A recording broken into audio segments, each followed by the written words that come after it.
For the final time in 2020, Hello. we're coming to you live from... Where are we? From my, I always called it an atelier. Or how do you pronounce that? Like it's studio, artist studio in French. I don't know. I don't speak French.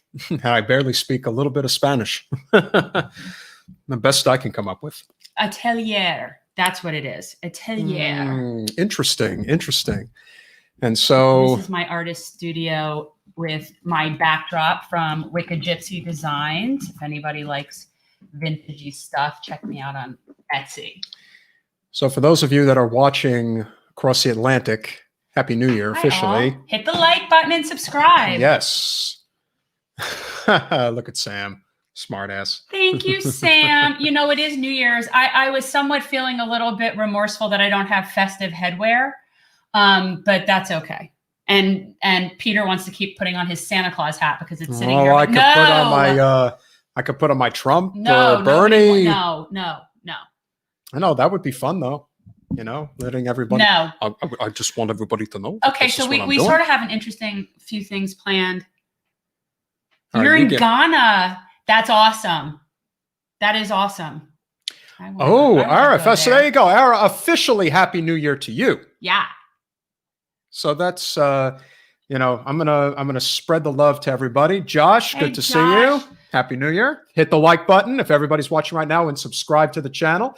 The more you share, the more you like, the more you comment, the better and the bigger the channel gets. Sam, I'm jealous. Crab cakes on a rooftop in Wynwood. That's one way to spend New Year's. Stuck at home in the frat house with pizza. Sam, Josh, Arif, everybody who hasn't hit the like button, hit it. The like button. You're gonna get more views. Okay. How are we? I mean, this is going to be a little bit different. I mean, we have a couple of things planned. Yeah, you know, we obviously, this is a special night because it's the last of 2020. And of course, we're all so eager to get to the new year. And, you know, Lord knows it's probably not. I don't know why people think one day make a difference. Like, it's so funny to me. They're just looking for an excuse to suggest that it's going to make a difference. Normally, it's an excuse for amateur drinking. And, you know, far be it for me to interrupt that. But really, the concept of from one day to the next, it's like all of a sudden the next day, it's a whole new year. Yeah, every day is the new year from the year before. So it's sort of like birthdays. Like, yeah, every day you're a year older. No, it's true. It's all a rotation around the sun. Yeah, but this year definitely feels a little different than most years. I'm not going to I'm not going to suggest that this year is not unique because it is. You know, and we're still living through it right now. You know, Lord knows how long it's going to take. But you know, we're going to obviously get to we're going to get to COVID, and that's going to be very important. But we're going to do this like a countdown, like top stories of the year. I went back and looked through like month by month and pulled out some interesting stories. So we're going to kind of be going through that as a countdown. Is our friend coming on? Yes. Okay. So we're going to have a whole bunch of wonderful guests this evening. Yes. Since we'll be going till the stroke of midnight at least. We will have we will have a guest coming on at I texted him at 10:30, who will be Ian Townsend.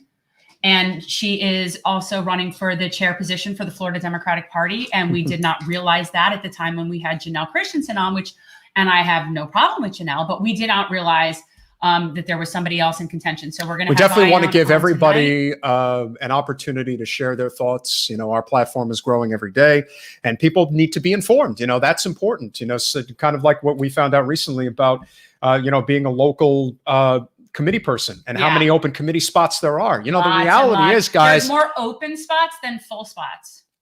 By like 3 or 4 times that amount. Yeah. Like if all of the people that would fill in the precincts were people that were our people, we would basically own all the votes. We really would, because again, it's all about, you know, putting in the effort. And a lot of people get so caught up with what's going on at the top. You need to be worried about what's going on at the bottom, at the local level. That's where the greatest impact can happen, because then it's kind of like you're like building the foundation of the house. The house, if it doesn't have a solid foundation, can't stand. So if you're trying to just get what's all at the top and yet you've got nothing to support you on the bottom, what's the point?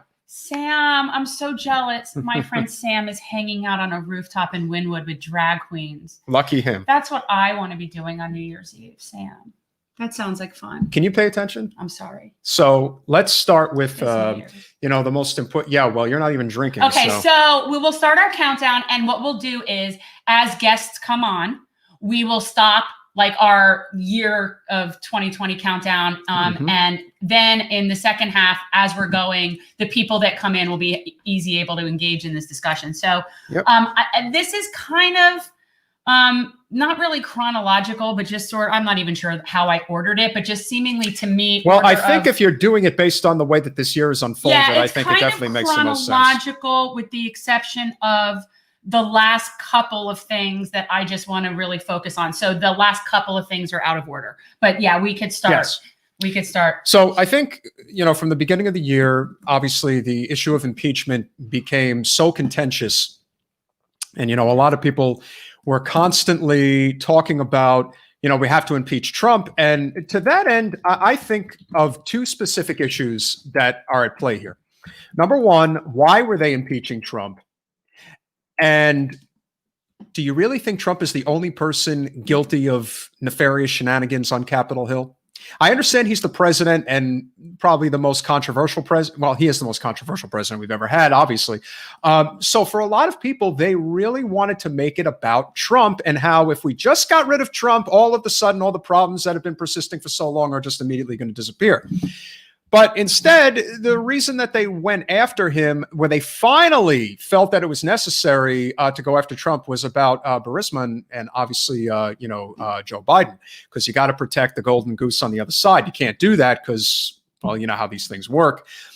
But the issue that never came up that I thought needed to be talked about, of course, we talked about it in progressive circles and even libertarian circles, was the issue of the violation of the Emoluments Clause. That is what Donald Trump should have been impeached on. But the reality is that they knew that he was going to get acquitted in the Senate.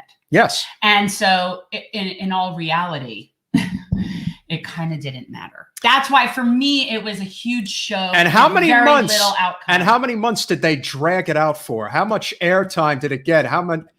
Talk about the ratings. The ratings were incredible. They totally did an amazing job. Everybody was watching and they knew I was going to be okay. Totally incredible. And so that in itself, to me, became, there were two main stories, obviously, to preempt to what was actually going on. From a policy standpoint, you absolutely could have gone after Trump on the Emoluments Clause, and he would have been nailed to the wall, whether it's, bless you, whether it's what had transpired with his two kids, his three kids, I should say, particularly what Ivanka was getting away with. And then, of course, scroll up. And then, of course, you factor in, the fact that his kids were able to get away not only with what they were getting away with, but in addition to that, the fact that the Emoluments Clause violation is something that, I don't know, half of Congress probably gets away with. Yeah, that's the thing. Everybody's doing it.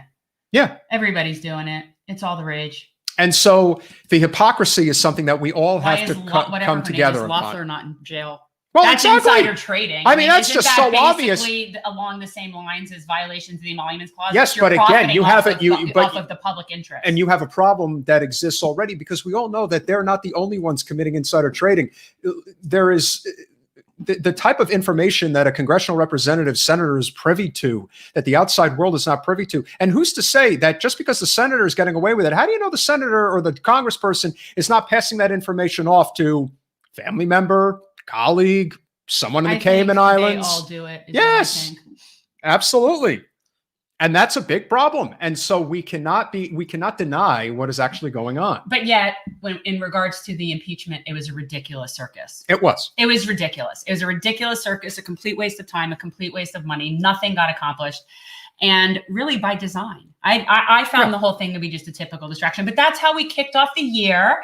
We kicked off 2020 with the impeachment of the head of our executive branch. So that was fun times.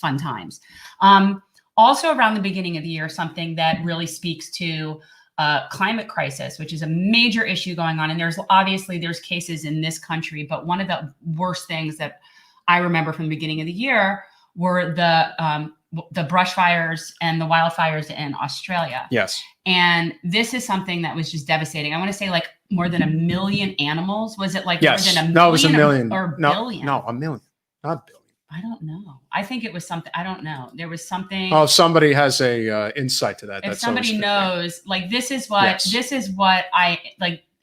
This is my vision of like the apocalypse. I just think that, I remember that photograph when it was captured. That's why I was angling to grab it, because it really speaks to, anyone who knows what a kangaroo is associates that with Australia, like a koala bear. And when you see the devastation that's going on, I mean, and obviously we have that here in California. I mean, there have been so many fires. 100%. This year, it's just out of control.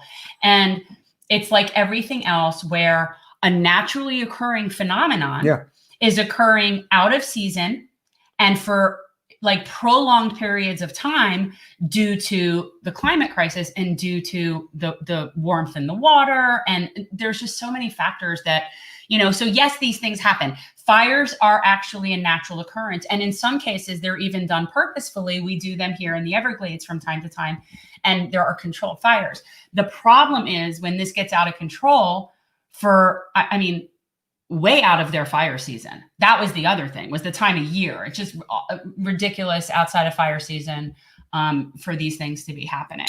Yeah. And then, of course, you think about the fighting and the bickering that we have to go back and forth with people who are still denying climate science. Yeah. But, a lot of people say that the establishment left is even worse because they're doing what's called climate delaying, which means they know it's a really serious problem, but they're not actually taking initiative. You really do have, with all due respect, religious crazies on the right who do not believe in climate change. They just don't believe it's happening because they're just completely ignorant. No, they believe that it's God's will, that whatever happens. There's no way we can control it, which is scary to think. I mean, it's probably not. There's people that truly believe. I mean, remember who was the congressperson that brought the snowball? Oh, James Inhofe. James Inhofe is also is one of the craziest Christians you'll ever see, and he's one of those crazy missionaries that goes to countries like in Africa and tries to convert people to Christianity. Like he's that kind of a person.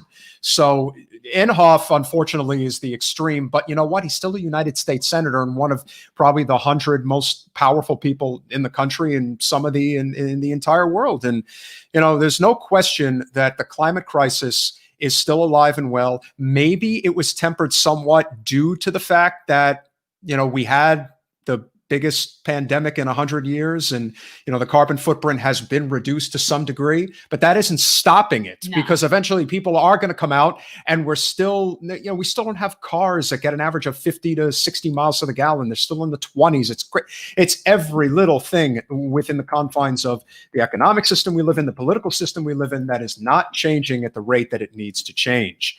And if that's not enough, because of the fires that raged in Australia, we had these wonderful, insane fires raging in California. Yeah. And we all know how devastating that was and how many people have either been displaced or even were killed in the process. Seen these ridiculous videos of people actually driving through, central California and just the blaze that's everywhere. And whatever the reasoning is, whether it is directly, climate change related, there's a lot of different reasons why this is happening. But the truth of the matter remains that it's an imminent problem that we have to deal with. What's going to happen the next brush fire season when it's even worse than it was now? What's going to happen when tornadoes and hurricanes, you're not going to be able to sustain it because the damage, the cost, it's insane not to move to a clean energy grid. It's economically speaking, it makes absolutely no sense. And so that's really what we need to work on. That's our priority right now. And so, whether or not people fully understand, you want to say the Green New Deal is the answer? Maybe it's not the answer. All I can say is that we don't have high-speed rail, and we should. I mean, you can't get anything done here in the state of Florida. You could say it's blame it on Tallahassee or whatever issues you want to blame it on. But we should have a high-speed rail, not from Miami to Orlando, from Miami to Tallahassee. That's where it should go. You could literally change the state in terms of, interstate commerce, but also in terms of the carbon footprint. How much easier it would be to travel on high-speed rail than it would be to travel by car. Plus, the people who work throughout the state, it's very difficult if you happen to work in Tallahassee as a representative, especially if you're down here, 6-7 hour drive. Imagine how much easier it would be if it only took, I don't know, 2-3 hours to get up there, or maybe 3-4 hours max. Yeah, it's a game changer. That's just one example of what we could be doing to move towards a green energy economy. And so with that said, the last major topic that was really at the forefront of what was going on prior to the pandemic is the issue of Me Too, which obviously came to a head with Harvey Weinstein, a man that I knew about for years because I have a friend who works in the business. So it didn't come as any surprise that that was what this man was up to. And when he eventually got busted, there were a lot of people who ultimately started coming out and speaking their truth. But I think we can safely say that nobody really spoke their truth any more clearer and any more relentlessly than Rose McGowan did. Well, I mean, look, I think that it's important to talk about this. This was a story that, I mean, this goes back for so many years for me. And not that I knew, but how it affected perceptions of certain people in that industry. You know, I remember wondering whatever happened to such and such. And Rose McGowan was one of those people. That was like Rose McGowan and Ashley Judd and Mira Sorvino and Uma Thurman. And just like there's like this group of women that were essentially gaslit as being difficult to work with, and basically were blackballed and called out as being crazy by this crazy person, by a predator. And, you know, it's not remotely surprising to me, not at all, because as I've said many, many times, I personally do not know an adult woman who has not been violated. I just don't. Yeah. I don't know an adult woman that hasn't been violated in one way or another. And it's a huge spectrum. And it was really cool because I was able to interview Rose McGowan. And I actually, so if I put that here. Yes. Okay. So it's in the chat. I think. Yeah. So I put in the chat the link to, or no, it won't do it. Or what happened? Oh, there we go. This is my interview with Rose McGowan on our YouTube page. And she's really cool. And, you know, she really is somebody who doesn't, she has zero fucks to give. She just, I mean. Being honest. Yeah, she really doesn't. And you know what? Out of everybody in Hollywood that I know of, she's the only person that really calls out people when they need to be called out. Yeah. And doesn't just tolerate the hypocrisy. So Me Too is all fine and dandy until Tara Reid makes a credible accusation against Joe Biden. And then all of a sudden, all the same Me Too vagina hat wearing cancel culture ladies are now all, oh, no. She's not a credible accuser. And we just got to get through this election. We really just have to get rid of Trump. So once you have confronted power, that's when it becomes real. Yeah. And you find out who's actually fighting on your side and who isn't. And that's really what it comes down to. You know, you have to recognize whether or not you have people who are allies, who are going to be there. You're seeing that right now. You're seeing that right now with Force the Vote. Now, whether or not you agree with the person who's the loudest in the room is the person that you want to be dealing with, don't underestimate the power of these movements and what they can mean. It is very cultish. Okay, so we are stopping right there at Harvey. We are ending right now our countdown at Harvey Weinstein. We will pick up our countdown later. We have our first guest, and this is cool because it's very relevant to what's going on right now.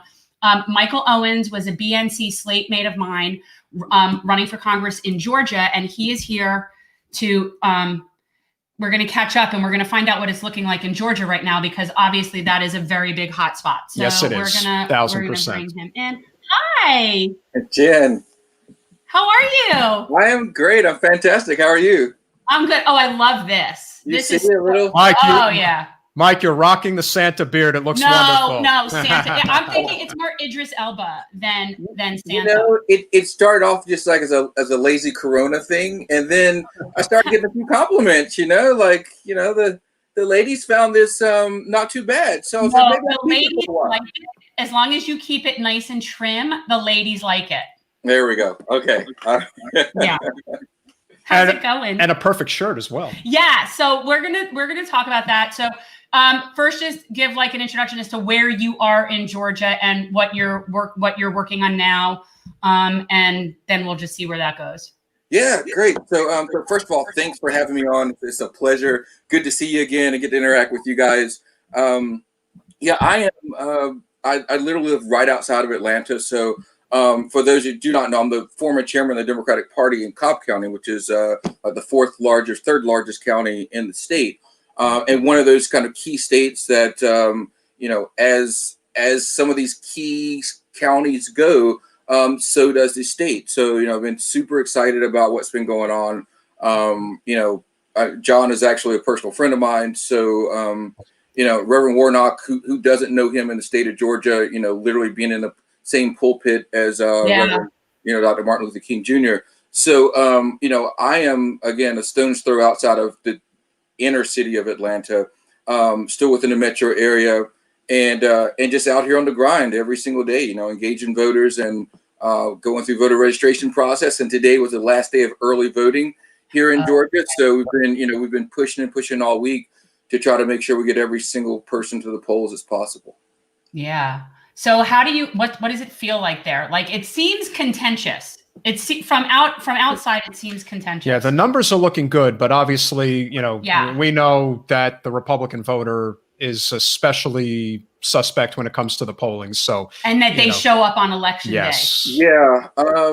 So I can tell you guys, based on what happened in the general election, we did our things as far as everyone on the left. We hit the polls. We did the early voting. We did a ton of vote by mail, absentee voting. For those of you guys that don't know, in Georgia, anyone can vote by mail. Or absentee vote, as you call it. So we encourage as many people as possible, to don't have to wait in those lines, because we do know, as we found out in 2018, voter suppression is real in the state of Georgia.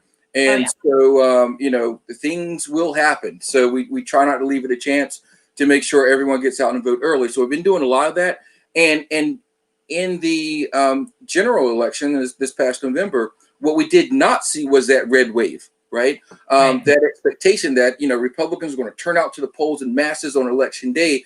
And that simply didn't happen in Georgia. Right. So there was a turnout, 'tis true, but we had built up enough lead because of the absentee voting that as those numbers started coming in, the day after election, successive days after, we ultimately was able to catch up. And, President-elect Biden and Vice President-elect Harris was able to win that election. So we're expecting the same thing for this January 5th election. We have been getting those numbers out in masses. We're ensuring that we've already surpassed the, every record that we've had for runoff votes in Georgia in the past.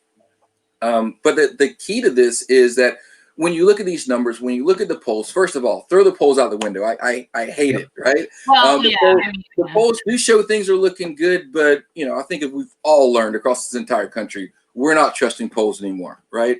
And the last thing we want is for people to get comfortable with the fact that we may actually win these things, right? And give someone an excuse not to show up on election day. So, polls be damned, right? We're going to do everything we can to ensure that we win this election. Now, again, we didn't see that red wave show up in November. And, there's people here in Georgia. The Republican Party is a mess right now, right? I mean, Trump continues to make his feelings hurt. You're not enjoying the pissing match between Trump and Mitch?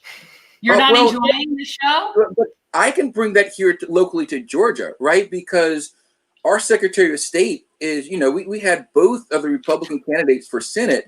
The incumbents both call for the dismissal of our Secretary of State, who's a Republican as well, right? Because he would not toe the line for Trump and basically, throw out all the votes. They wanted to overturn the November election for no cause, for no reason other than wasn't happy with the results. We had a hand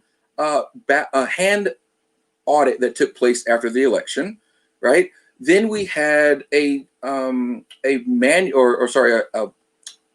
a audit that took place, basically the recount took place, and then we had lawsuits, right? So we've had everything here that you can imagine, and there's still, I don't remember the last number, but there's still 30, 35 Republicans here, elected Republicans, that are calling for votes to be thrown out, elections to be overturned. So what's going on with our governor? You probably heard that Trump said that he wished he would have never had endorsed our Republican, Governor Brian Kemp, because he won't do his bidding. And this is just absurd, the point of where we are right now. But I love it. Glad that George is taking some of the distraction away from Florida. Usually we're the shit show. Yeah. So I'm actually glad that it's not us. So well, we're it, and it's good though. I am completely comfortable and happy with us being in the national spotlight, right? And you've seen it happen. For those of us that's been on the ground here, we're not completely surprised by what's happened. Going back to 2017, when John Ossoff, one of the candidates that's running now for Senate, when he was running for Congress, that was, the first major election after the Trump victory. It was one of the, all eyes was on Georgia then. For it was a short amount of time, right? But that John Ossoff race in 2017 was huge. And then 2018, obviously, with Stacey Abrams running, and the potential to be the first, Black female governor in the country, was obviously something that the world was paying attention to. And now you have 2020, where we literally, not only did Georgia flip for the Democrats, we now have an opportunity to be the balance of the Senate, right? It's insane where we are. Have the opportunity to basically rid us of Mitch McConnell. And that, no, seriously, that is a heroic Sisyphean effort that I am thesaurus-like. I am very thesaurus-like. But and let's just give props to Stacey Abrams, because you mentioned her in terms of how many voters she registered, and her project and what she was able to do over the past couple of years is pretty amazing.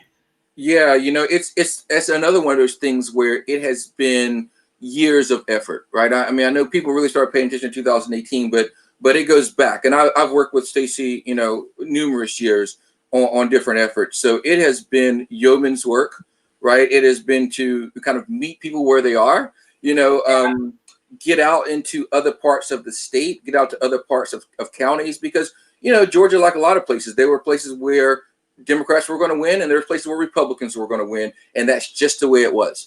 And we started to challenge that. And you start to challenge in parts of the state. You start to go in parts of counties where you haven't had anybody Republican candidates for decades, and you run candidates in those places. And so that's really, what we've done. And I think, if one thing for Leader Abrams can be said, is that she made it possible for everyone to believe that we could win these seats. We could start to flip seats in the state house, and ultimately we could flip this county. We could flip this state, and then ultimately, we're sitting here now with the possibility of being able to flip the Senate. Yeah, well, I'm so hopeful for that. Well, I think there's three reasons that, fighting right now for Warnock and Ossoff make all the sense in the world, especially for those of you that, phone banking is the most effective way to help them right now, because getting out the vote is really what it's about for Tuesday. But I would say, Mike, it comes right down to, having the Democrats in control gives us an opportunity to really see what they're made of. Is there contact information that we can put in the chat? Like, where can people sign up to phone bank or help with Warnock or and Ossoff? I know is the other one. Is there a website they can go to, Mike? Yeah, you can go to georgiademocrats.org or georgiademocrats.com. You can also go to electjon.com. Okay. It's not hard, right? Go out there, you find it. We've got phone banks going all the time. Connect with me directly. I've been connecting with people literally all over the state, leading phone banks. So if you have a group that wants to do a phone bank, reach out to me. I can put my contact information on there, but it's real easy. We need people that continue to phone bank. If you have cousins, aunts, sisters, your high school, sweetheart lives in Georgia right now, give them a call. And think that's the other thing too, right? We're just encouraging people. Everybody knows somebody that knows somebody, right? So Yeah, and that work is very important right now. It's very important for a myriad of reasons. Yeah, we need to get you got it. Like I said, you got to see where the Democrats are at. If they're going to, do us better, we hope. If they were in control, who knows what the stimulus check but situation honestly, would be in like. this case, it's a no-brainer. It is, and of course, the opportunity to remove Mitch McConnell from power, it's massive. It is. Yeah, this is truly one of those moments where, and I used to say it all the time.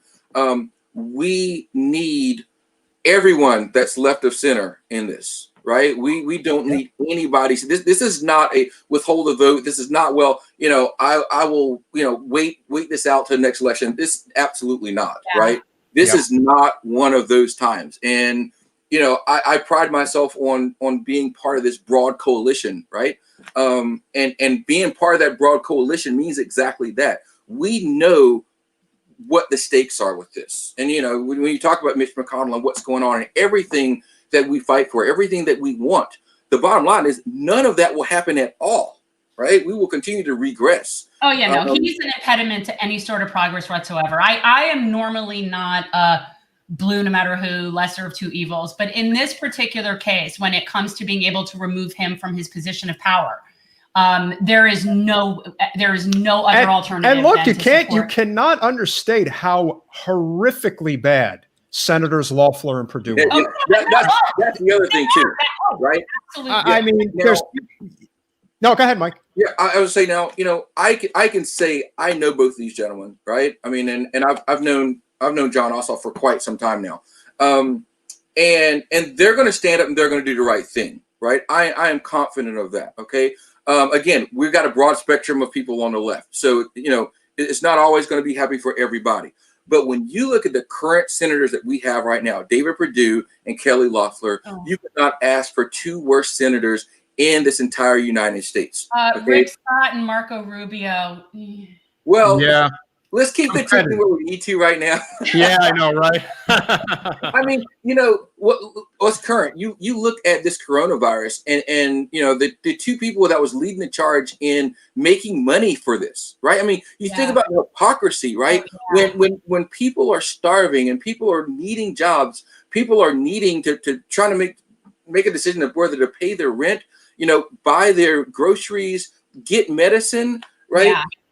And we have two senators who literally made money off of this, right? We're informed, right, through confidential briefings. And what did they do? They went out and they executed trades to put more millions in their pockets when they're already millionaires, right? I mean, I don't know if how many listeners know, but Kelly Loeffler is the richest senator in the land.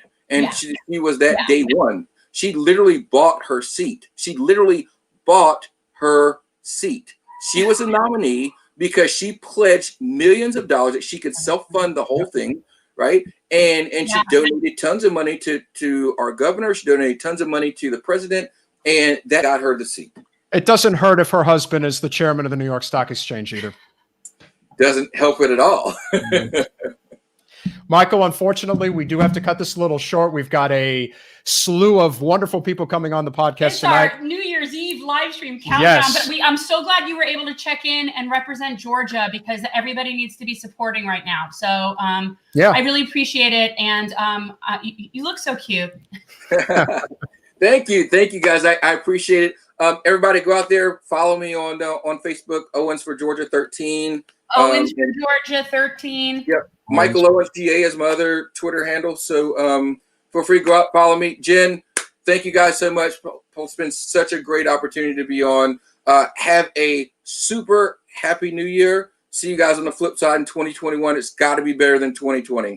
It's sure, Shay. It can only go up from here. The bar is really low. Take care, buddy. Take care. Bye. Bye-bye. Okay. So this was a fun last minute surprise where we were able to get Michael to come on and talk a little bit about what's going on the ground in Georgia. But our main guest is now here. And this is somebody who is running for chair of the Florida Democratic Party. It is a party that has really lost its way. It has very little power. It has very little meaning and substance. And we really need that to change if there's ever a chance of anything progressive in any way happening in the state of Florida. So And much so to talk about. This is Ione Townsend, and she's going to come on, and we're going to talk with her about the future of the Florida Democratic Party. Hi, how are you?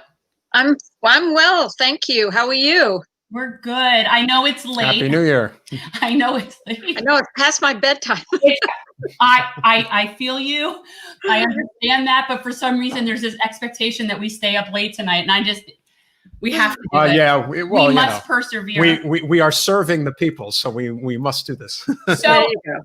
I wanna first start off with you. Give a little bit of your background in terms of the Democratic Party, what your history is in relation to that, and then we'll talk about like where we need to go, like what the vision is. But just give a little intro into yourself and where you are. Okay. I'm from Hillsborough County, and I grew up in Maine. I'm a lifelong Democrat. I broke my political teeth on campaigning as a volunteer for George Mitchell's Senate race, usually with a couple of kids in tow. And it was in the days when we had green graph paper. You know, we didn't have minivan or other digital tools. We had green graph paper, and you didn't know if you were knocking on a Democrat's door or a Republican door. You just knocked on every door and talked to whoever was there. So, anyway, I actually ran for school board, served one term as school board in my community in Maine. And then when our youngest went off to college, we decided to come to Florida. My husband was born and raised in Florida, and we always knew we were going to eventually be here. And so we came in 2005, started snowbirding 2002, and then finally settled in 2005. I got involved with the Hillsborough County Democratic Party in 2012. In 2008, for Barack Obama, I was in Pasco County. And then we moved, sort of following our children. Our oldest son and our two oldest grandchildren moved to Orlando. So we said, okay, Pasco is not going to cut it. We got to be in Hillsborough, and we'll be near the I-4 corridor. So we settled in Plant City, and I got involved in the Hillsborough County Democratic Party in 2012. Okay. And so I got involved in leadership, though, in 2014, and I've been in leadership ever since. So what do you, I mean, look, from an outsider's perspective, and I mean, I'm an outsider in the sense that I'm not involved in like the party dynamics, but I am a member of the Democratic Party. But what do you think in our state party has been the biggest problem? Like, what is the stem of the issue? Why we're not doing so great? I'll say, let me count the ways. Yeah. So it's not just one issue, but we can start with the bylaws. The bylaws were written in 1976. They're not 21st century bylaws, and they need to change.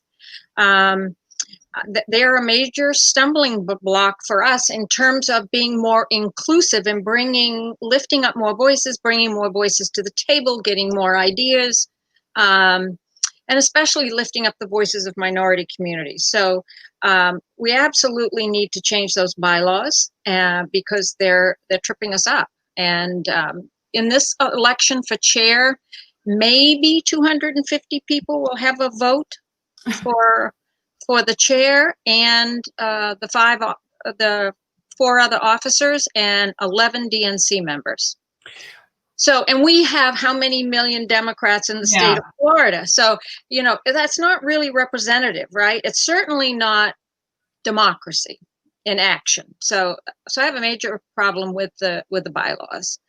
The second thing I think is overuse of consultants, and the same consultants over and over and over again with, you know, they're pricey, aren't they? They're persistent. They keep showing up. And, the definition of insanity, you keep doing the same thing over and over again, you're going to get the same results. And that's what's been happening. So that's another major issue. We don't really have a very good infrastructure, or if we do have an infrastructure, it's hard to pin it down. Yeah. And so there are lots of other issues as well, but those I think would be the top 3 issues. let me ask you about your thoughts on the entanglement between the party and corporate money and special interest money. When I went to the state convention, I don't know, when was that, last year? Was it 2018? 2018? Yes. I don't know. But I noticed that it was sponsored by Big Sugar and Walmart. And I find that very hard to reconcile for a party that is supposedly the party of labor to be completely interchangeable with management, essentially, because that's what it is. And so I find that to be particularly problematic. So, like, what are your thoughts on the corporate interest in the party? Well, fundamentally, I would say that we shouldn't be taking donations from entities whose product or whose practices conflict with our platform. But unfortunately, we don't have a platform. Okay, that's a good start. There's another issue. But clearly, we know what should be. We have a pretty good idea what should be in that platform, right? Yeah. And in terms of the environment, we should not be taking money from polluters, right? Walmart, most of their employees have to have some sort of government assistance because they're not paid a living wage. Health insurance, they don't often have health insurance. So there are problems with that, taking money from those entities. I agree 100%. Yeah, so I didn't even realize that there wasn't a platform. But what's really interesting is I was asked by the State Progressive Caucus to be on the platform committee for the Progressive Caucus. And I said, sure, I'd be happy to do that. I'd love to, because now you're talking about actual policy. This could actually do something. Yeah, no one ever held a meeting. Nobody ever called anything. Nothing happened. Just nothing happened. So I'm not surprised to hear that there's no platform because there was no meeting of a platform committee. I have a question, Ione. I think that one of the things that ultimately doesn't get talked about enough, especially in the state of Florida, is the South Florida bias, and that's putting it nicely. The last two chairs, including the one that they're trying to force through now, are all from Southeast Florida. And that kind of singles out a lot of people throughout the state. And let's be honest, a lot of people do not particularly like South Florida and other parts of the state because most of the people here are not from Florida. Jen happens to be an exception to the rule. I'm a second generation native. My dad was born here. So I'm like next to the indigenous. She's a rare breed in the wild here in South Florida. Yes. So when you're not giving voice to, and maybe I'm a little biased on this, and you happen to be from that area, you and Janelle happen to be from the I-4 corridor portion of the state, which to me, Orlando, Tampa is really where everything happens because it's the closest proximity to the north end of the state to the south end of the state.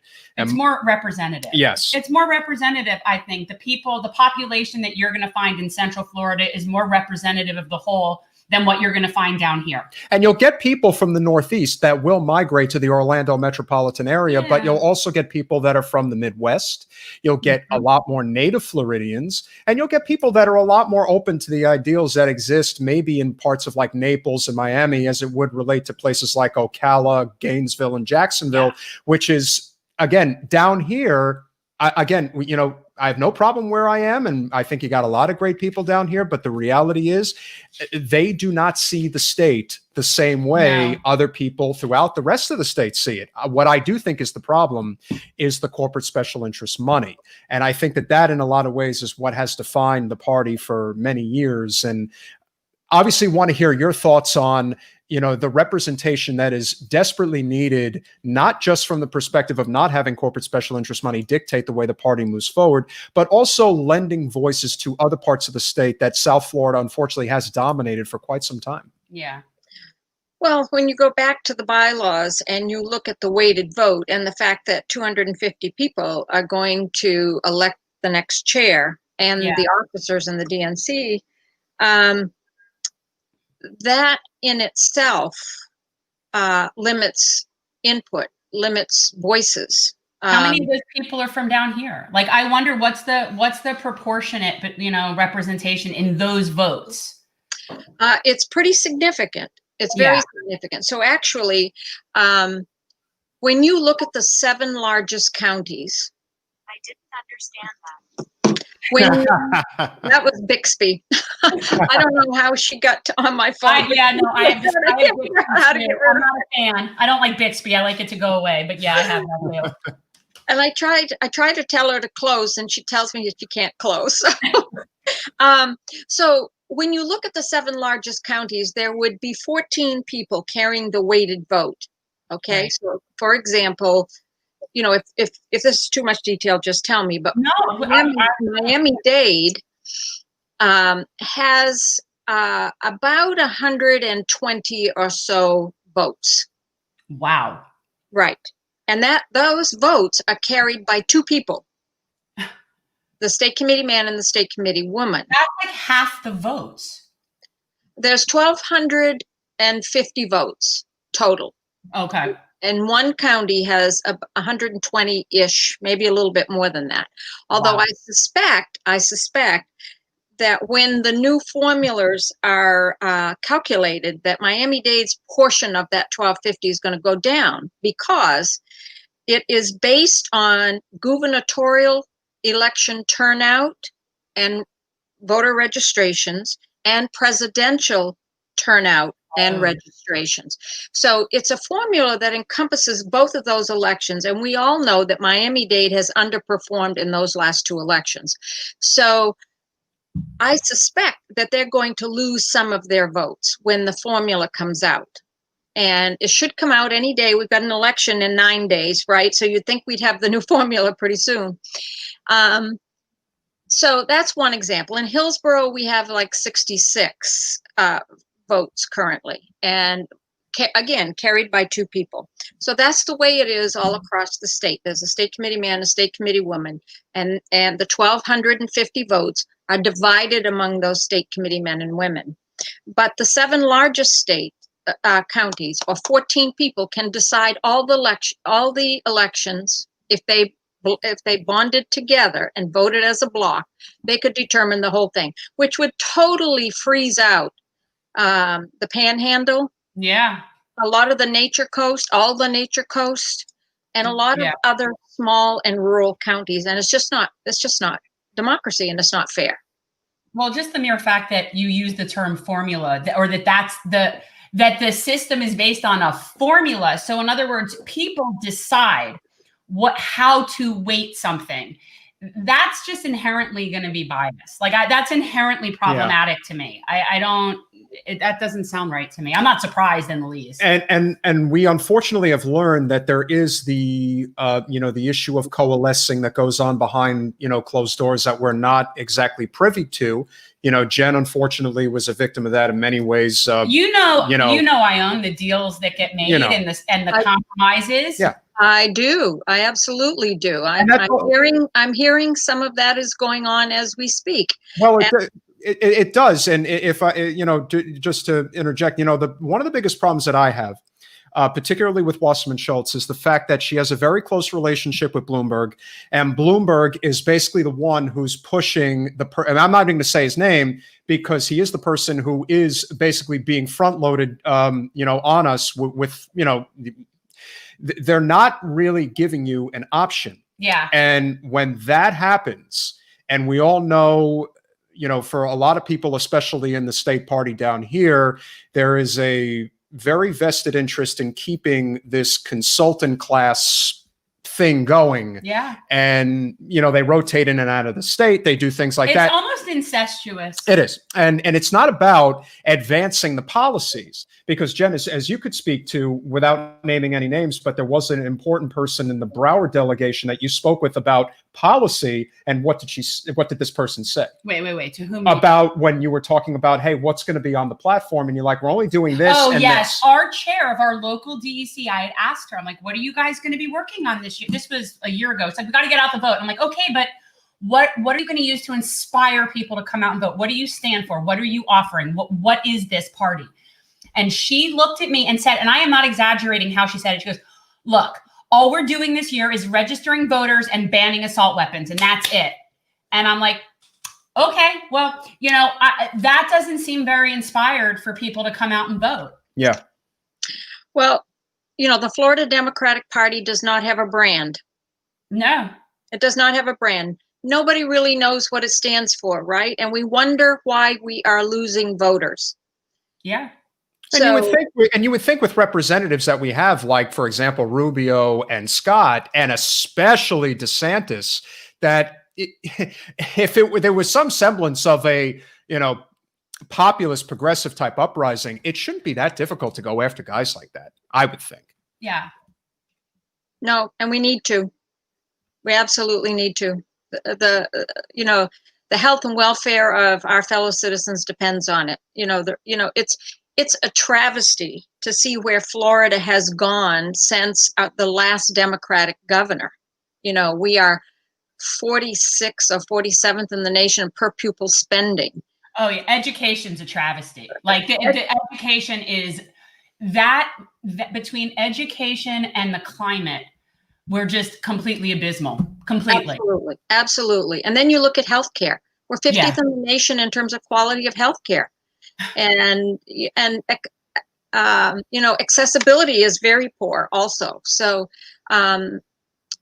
I think what makes it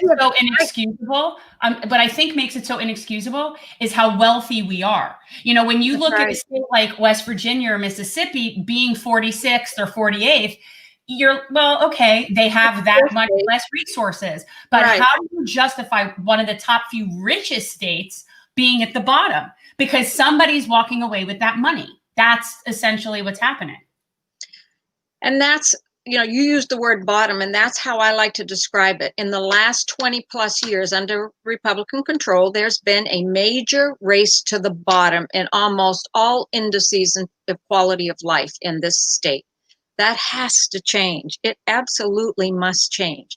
I am determined to do my part to make sure that changes. Yeah. And that's why I got in this race. That and the fact that the person that we shall leave nameless, who lives down in your neck of the woods,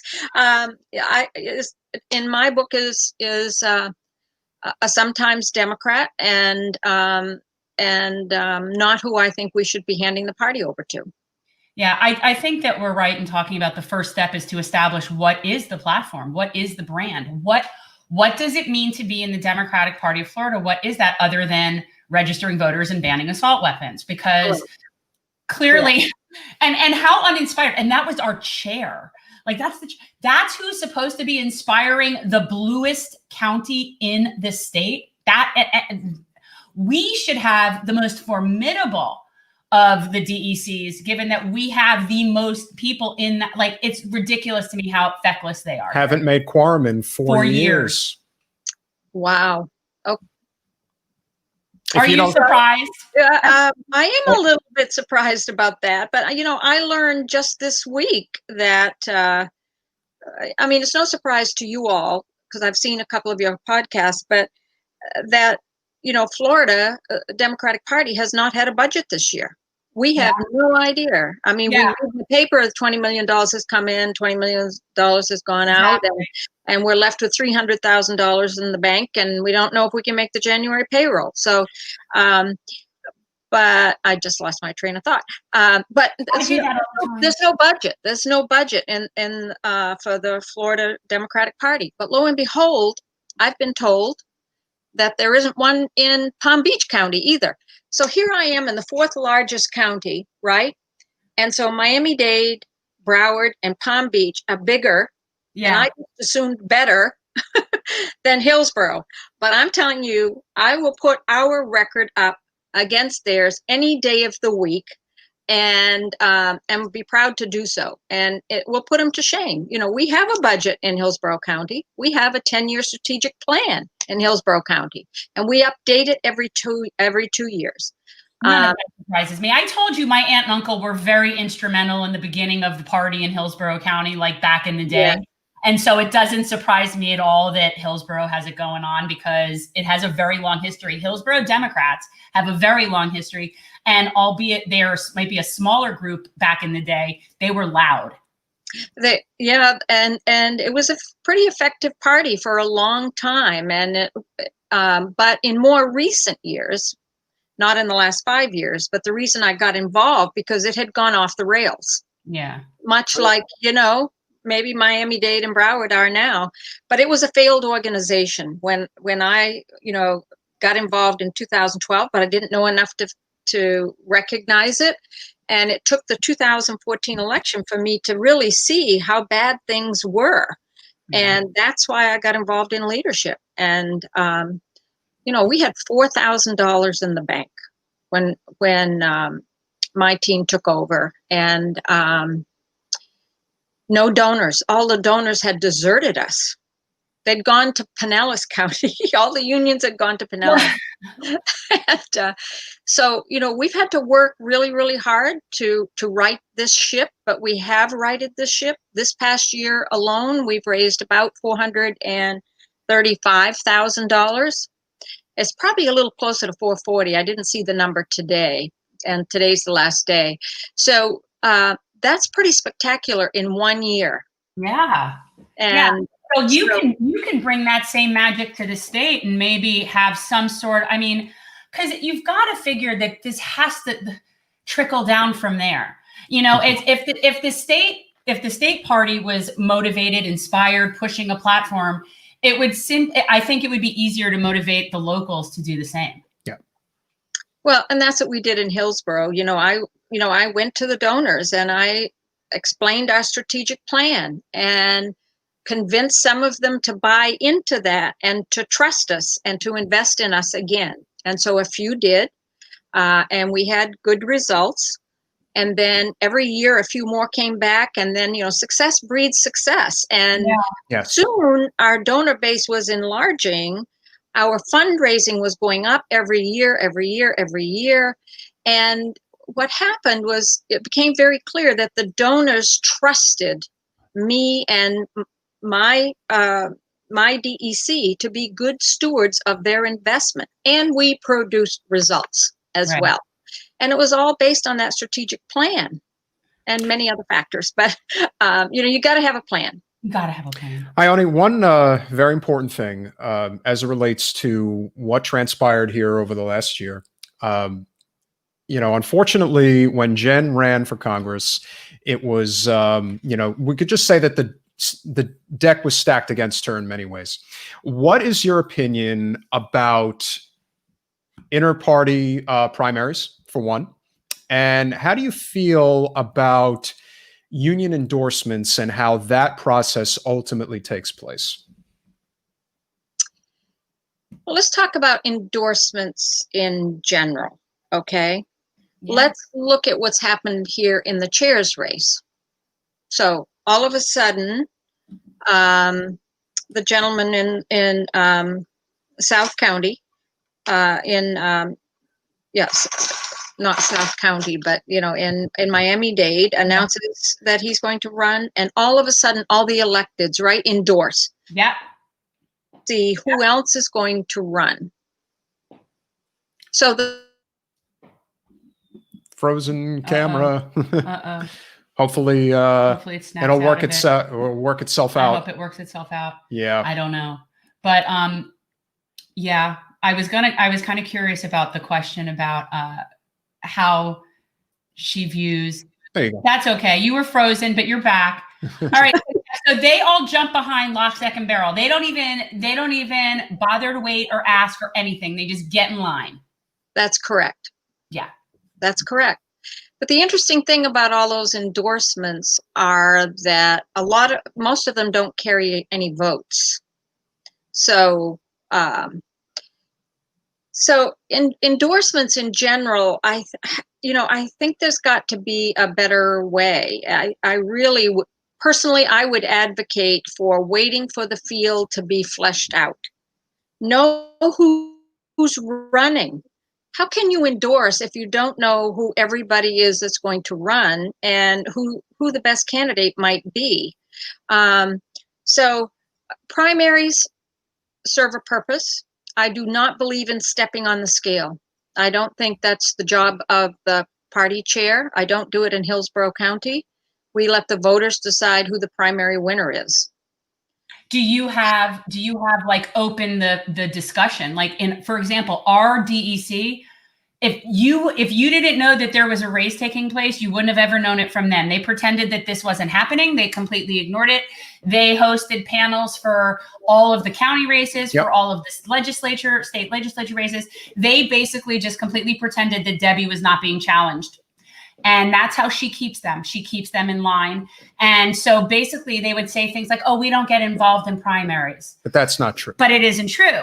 It isn't true. It's just true when it's convenient for it to be true. Right. And that's the problem, you know? So it's like, if you're going to be, to me, a party should be open to anybody within that party stepping up and wanting to represent. And we saw Alan Grayson running a primary not too long ago, and everybody was fine with that, you know? But again, I mean, we all know, you know, Debbie in many ways is still, you know, the one pulling the strings behind the scenes. And, you know, if we had people that were representing the party in a way that say, listen, we're not asking you to support Jen. No. All we're asking we just didn't want to be ghosted. Yeah, we just want a fair fight. And yeah, then, right. You know, and then it led to an even, but as much as the local DEC and, you know, I don't care if they're watching, but the person who heads the local Democratic clubs in Broward County, they have been personal friends with Debbie for 30 years. So to say that there is a conflict of interest would be an understatement. But the biggest issue of them all is Dan Reynolds, who is the head of the Broward County AFL-CIO. And what ultimately ends up happening is all of the unions essentially fall under that blockade. One of them actually went against him and decided to endorse, which was the Ironworkers, which was amazing. And then you better believe he brought the hammer down right after that. The problem that occurred was that Jen was entitled to a screening with the rank and file. Reynolds decided to break the bylaws and not even acknowledge that she was alive and did not grant her a screening. To me, that is a very big problem. And you have to be able to at least allow the candidate, because when Canova ran against Debbie in 2016, he was granted a screening. To me, one of the reasons Jen was not granted a screening is because they actually thought Jen could beat Debbie. So they wanted to make sure that her opportunities were as limited as possible. So as far as I can tell, even if that's what they think, it's still you should not be able to break the bylaws. And as the chair, I would think that you just want to encourage democracy as far as I'm concerned. That's correct. That's correct. You know, say, listen, let the voters decide. Exactly. If Jen is the better representative, then she has a right to present herself to, and that goes for anybody throughout the state who feels that they are, you know, the best suited person to run. There is somebody who, knock on wood, we actually hope is going to run for governor in the state, and we know, and she's from your neck of the woods. I think you know who she is. We're not going to mention names. Yeah, but we definitely think that she is somebody who the party apparatus is not going to support, and they're going to get behind their candidate, and we're going to see that unfold as we go forward. This could be sitting in front of you. Like, you could have to be dealing with they try to squash the insurgency every time. So having that democratic process see its way through, I would assume, is one of the hallmarks that you would have as the next Florida Democratic Party chair. Absolutely. And let me tell you what I've done in Hillsborough County. I feel so strongly that we should not step on the scales in a primary, that we created a policy that all the officers signed on to, and that we would not endorse or donate or participate in fundraising activities for any candidate in the primary. And all the officers agreed to that, and that's the rules that we live by. So we spend the primary getting ready to go the day after the primary and head for the general election. And we automatically get in line behind the incumbent. No, we do not. That it's still up to the voters to decide that. We can dream down here. We can dream. How would you separate in a closing statement, if you will? How would you distinguish yourself from the other candidates in the race? And we do think that there are some formidable candidates that are also running. But what would you say are, you could say, like your top three? You know, what is basically what is going to separate you from the competition and say, yeah, we definitely have to support Ms. Townsend to be the next Florida Democratic Party chair? I think, number one, I've got a record that I can stand on, you know, a very successful record of turning a county that could win at the top of the ticket, but could never win down ticket. So I took a party that was, did I freeze again? No, you're good. You're good. You're good. Somebody had asked who you were, so I just put the graphic up. Okay. All right. So we could win the top of the ticket. So when Barack Obama came in 2008, we could give Barack Obama 34,000 voter advantage, and did the same in 2012. And we've done that at the top of the ticket right along. But we couldn't win down ticket. Yeah. We just couldn't. Yep. But we have turned that around. So we have gone from a 5-2 controlled county commission by Republicans to a 5-2 Democratic control of the county commission and the school board. We have Democrats in 6 out of 7 constitutional seats. The only one we don't have is the sheriff. And we win all the way down to soil and water now. So so that's number one. We don't leave any races uncontested. We put up good candidates. We do a lot of candidate development. We also raise a lot of money and help our candidates financially. We donate to their campaigns. What would that be like? I cannot. I love the down up approach. That's the way it's supposed to be. It is not supposed to be Reaganomics, which we're still living in the. It's amazing, Ione, as you've seen so much since he took over in 80, and it's just kind of, and it's both sides. I mean, it's not just the Republicans, it's the Democrats too, but we're still fighting Reaganism. We are. Let her finish. Oh yeah. Yeah. And I love Pope Francis's explanation for trickle down economics and why it never gets down to the rest of us, because when the cup gets full, the rich just go get a bigger cup, right? I love Pope Francis's explanation of that.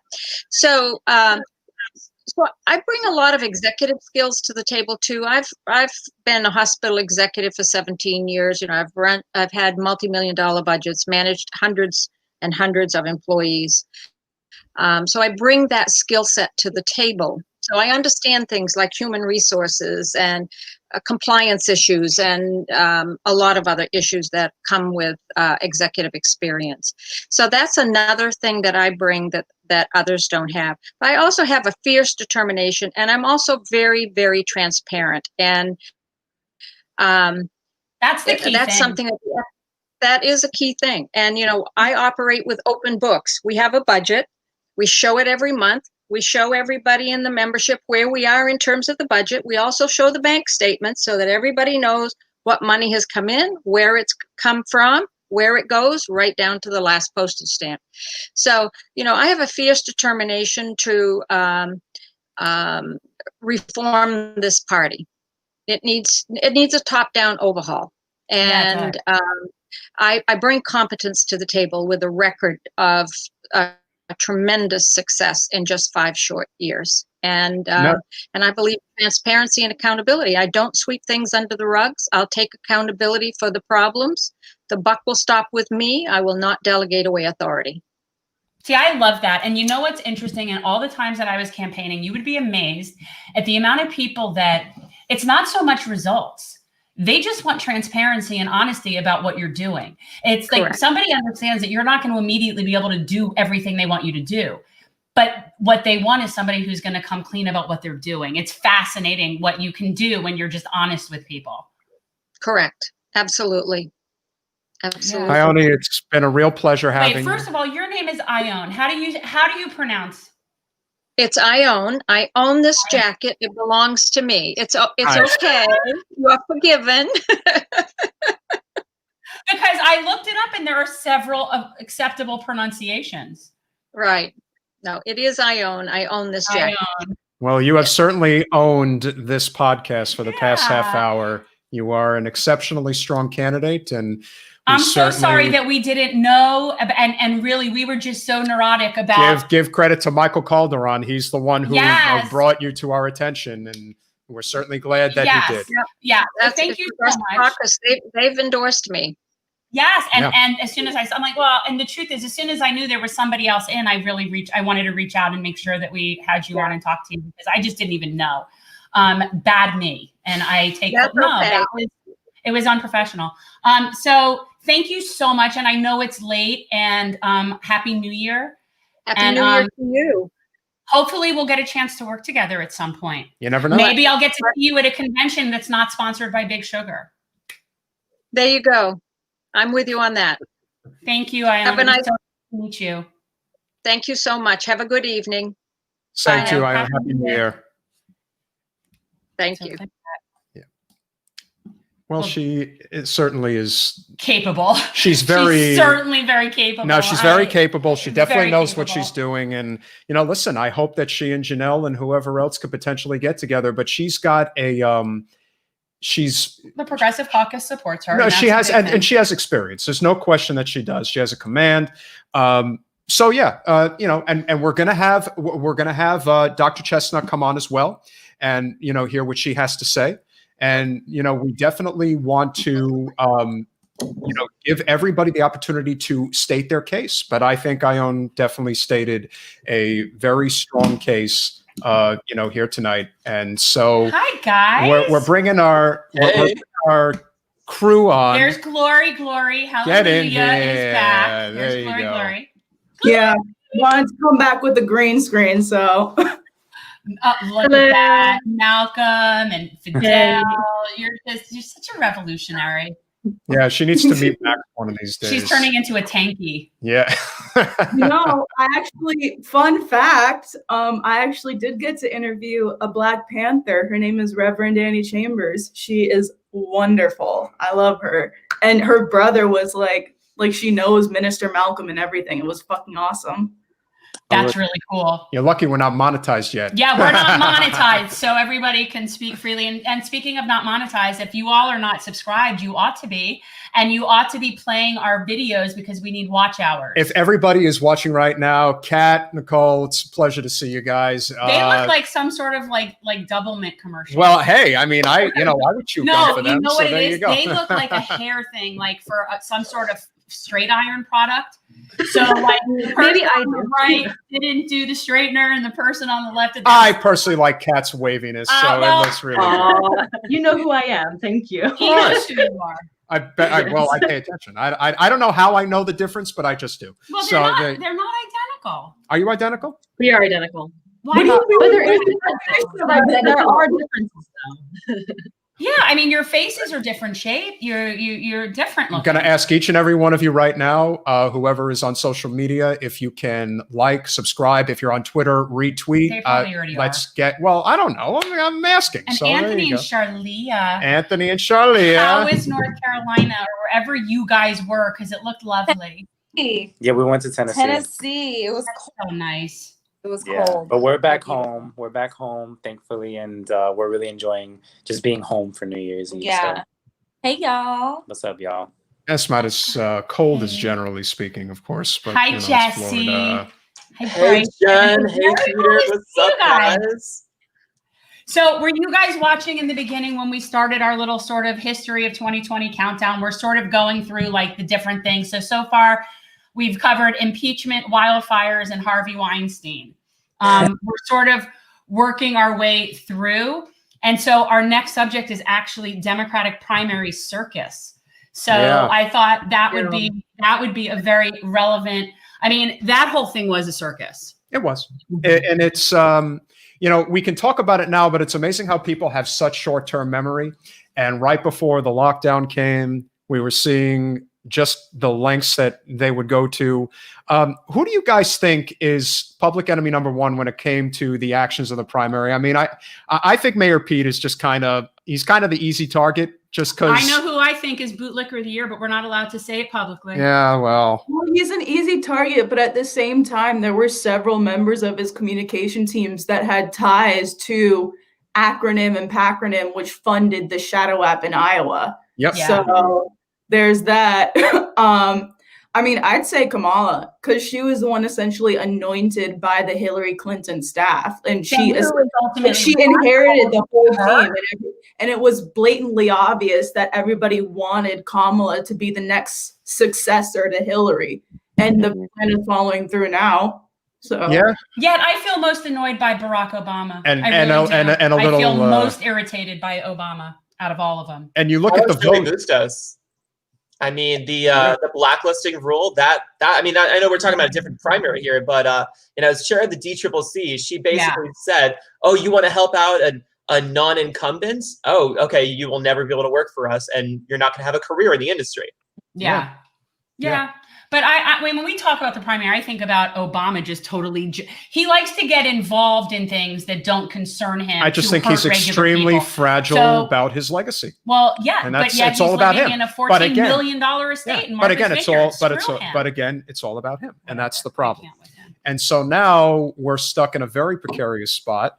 I do think that we'd all agree we would be better off without Mitch McConnell running the roost in the Senate.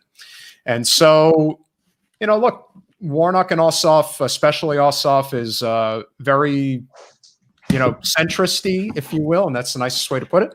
But I think we're at a point right now where people are becoming really enraged with how poorly our government is run, as we saw today. And Jesse, kudos to Senator Warren for joining Bernie, Senator Markey, Senator Wyden, and I think it was two others I'm not remembering right now.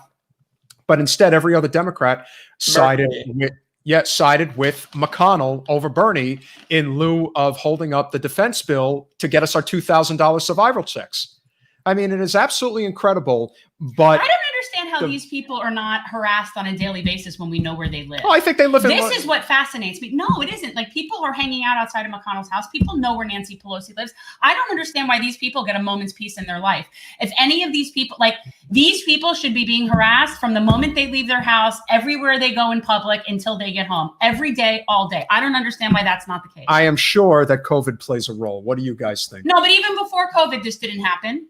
I wouldn't even say COVID's holding people back, because in LA we held protests outside of Garcetti's house. Yeah. And, bro, Garcetti's house is like a protest block party hotspot now, pretty much, and it's awesome because fuck Garcetti. But yeah, nah. Because you got to deal with the reactionaries that are like, oh, civility. Well, and you being in California, it's really amazing because, as I tell everybody, the one thing, once you're in politics for a little while, you kind of see things happen before they actually do. Everybody knows that Gavin Newsom is going to run for president. It's just a question of when he's going to do it. It's either going to be in 24 or 28. I personally think that if Kamala will be challenged in 24, I actually think Gavin is going to jump in. No, he loves Kamala. Yeah, he and Kamala are like besties. I don't know. They indicate as much. He's also Pelosi's nephew. Yeah. Wait, really? Yeah. Like biological nephew. I did not think Miami and Broward's corruption could be topped, but then I came to LA, found like all the legacy money, found out that the sheriff's department had fucking gangs in it. Like, Cali corrupt. Have you not seen the movie Training Day? That movie's based on real life. Anthony, what were you saying? Well, I'm actually reflecting on a little comedy stand-up bit that Dave Chappelle did a while back, where he was actually sharing about how he was one time backstage with Kamala Harris, with Gavin Newsom, with Al Gore, and they had Obama on the phone. And I was just thinking about that interesting little coalition that was forming there in that meeting. And I'm pretty sure that Gavin Newsom is going to be throwing his hat in the ring at some point, if not as Kamala's VP. But it just always seems to be that there's some kind of coronation taking place when it comes to the Democratic Party. So, there's that. I personally have been exhausted of all of my presidential news after Election Day. I've just been trying to enjoy the remainder of the year. I'm just happy to see all of y'all and see all of y'all in one. Right. Yeah. So, all right, we can get off of that because the next subject, so Gloria, you're going to like this, because next we have the next big subject of the year for me is Julian Assange. Oh, boy. Boy, oh, boy, oh, boy, oh, boy. So that's something that I always think we need to talk about in terms of what has happened this past year in terms of censorship, in terms of what happens if Julian Assange is extradited here. What does that mean to the First Amendment? Like, I think these are huge issues that people are not talking about. That is way bigger than just Julian Assange. So you know, I don't know what your guys' thoughts are on that. I mean, I've been sort of wanting Trump to just pardon him, to stick it to the Democrats, but he needs to think it's his brilliant man baby idea, and I don't know how to put that little seed in there. Yeah, I'll just come out the gate real quick and just say, Action for Assange, one of the main organizing groups organizing calls to action for Julian Assange. They're going to be in DC holding events on January 3rd and 4th, because the 4th is when you know, the judge in that case, Vanessa Breitzer, reads not her decision, but the decision determined to her by the state complex, essentially. So January 3rd and 4th, this weekend, pretty much, they're going to be in DC. If you're anywhere around DC, please turn up to the events, because like, no matter what your cause is, it depends on the ability to be able to publish and share and distribute information.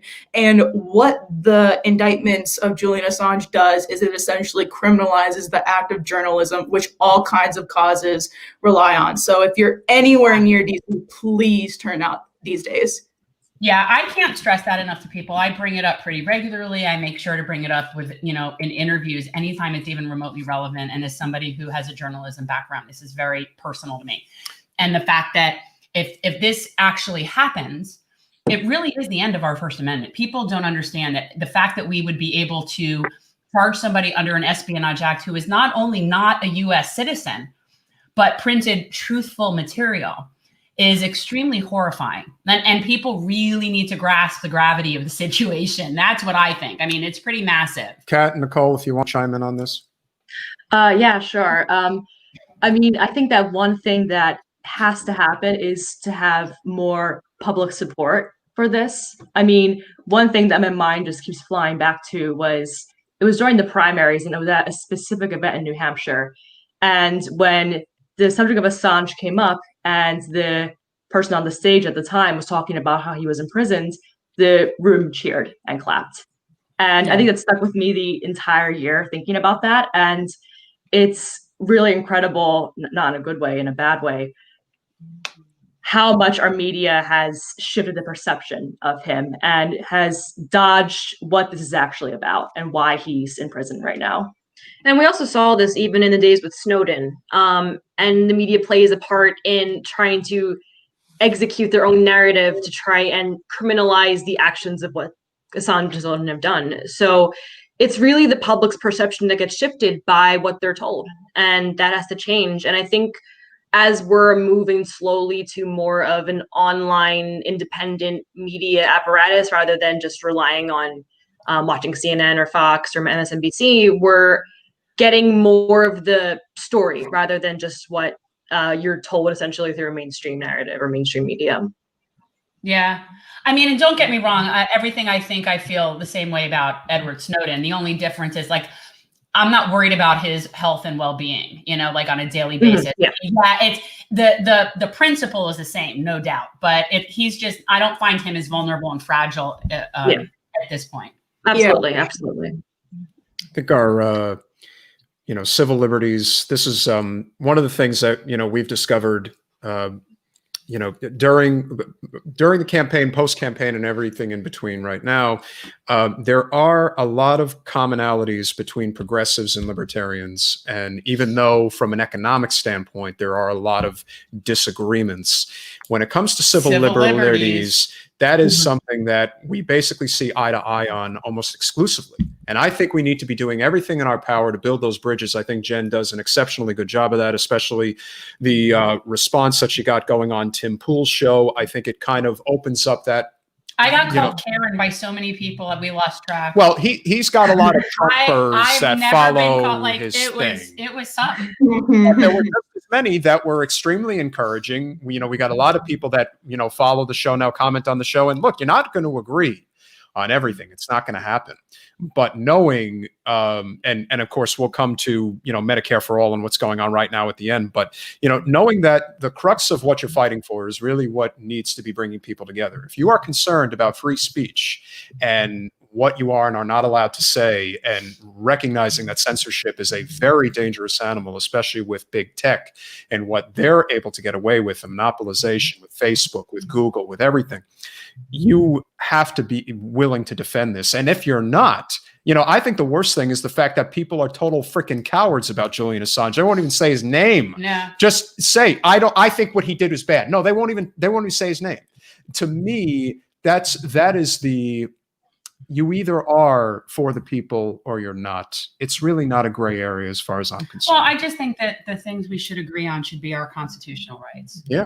Like that, this isn't even a gray area, which is why it's so frustrating. How do you guys feel? This isn't a debate. Like, I don't even understand how we're even having this discussion, like realistically having this discussion. Like, this is ludicrous.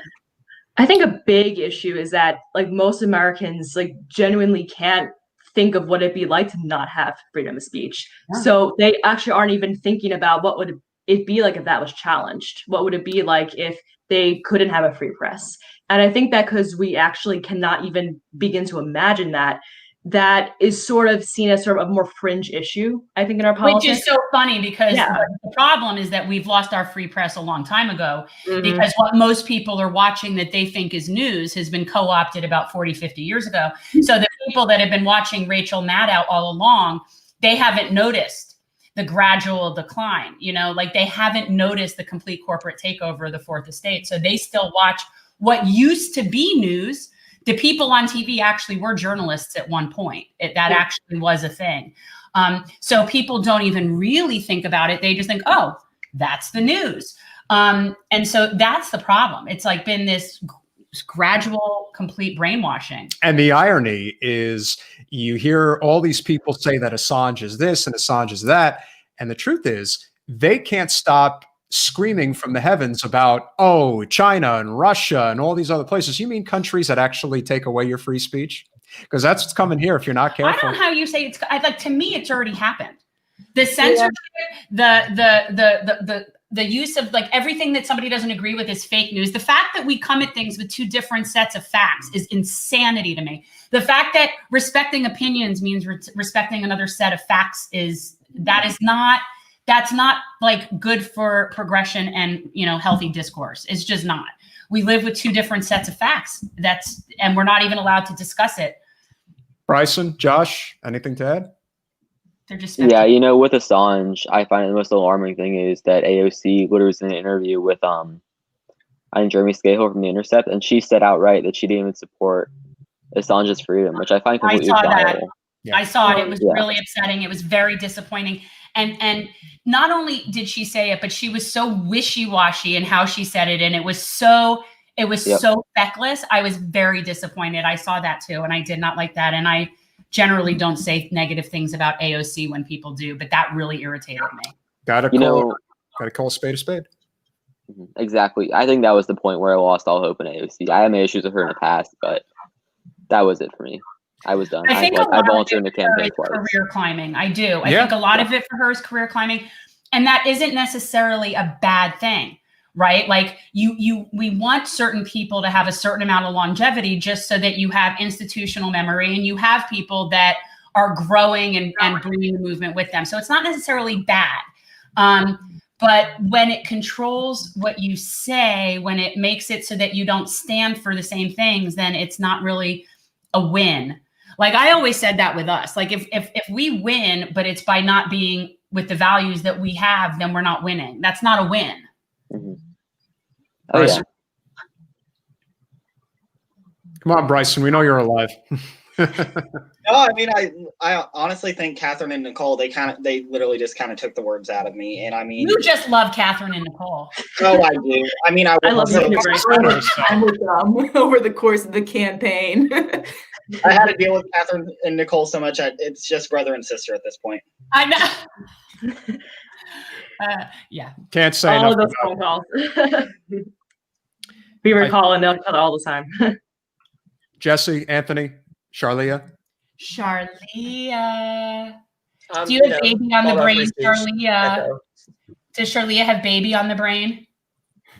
A little bit, but I'm just, I have on the brain land sovereignty, to be honest. There you go. Because I noticed that you're nesting. I noticed you're nesting. Yes, I am. I am nesting. I am for the cat, but the babies will come. They're meant to come. No rush. Exactly. No. But I definitely lean all the way in to uplifting the labor of rearing a child, feminist work, and be a stay-at-home mom, hopefully. So it's hard, especially nowadays. But there's no clock out. No, it's kind of like being on a campaign, but for 18 years.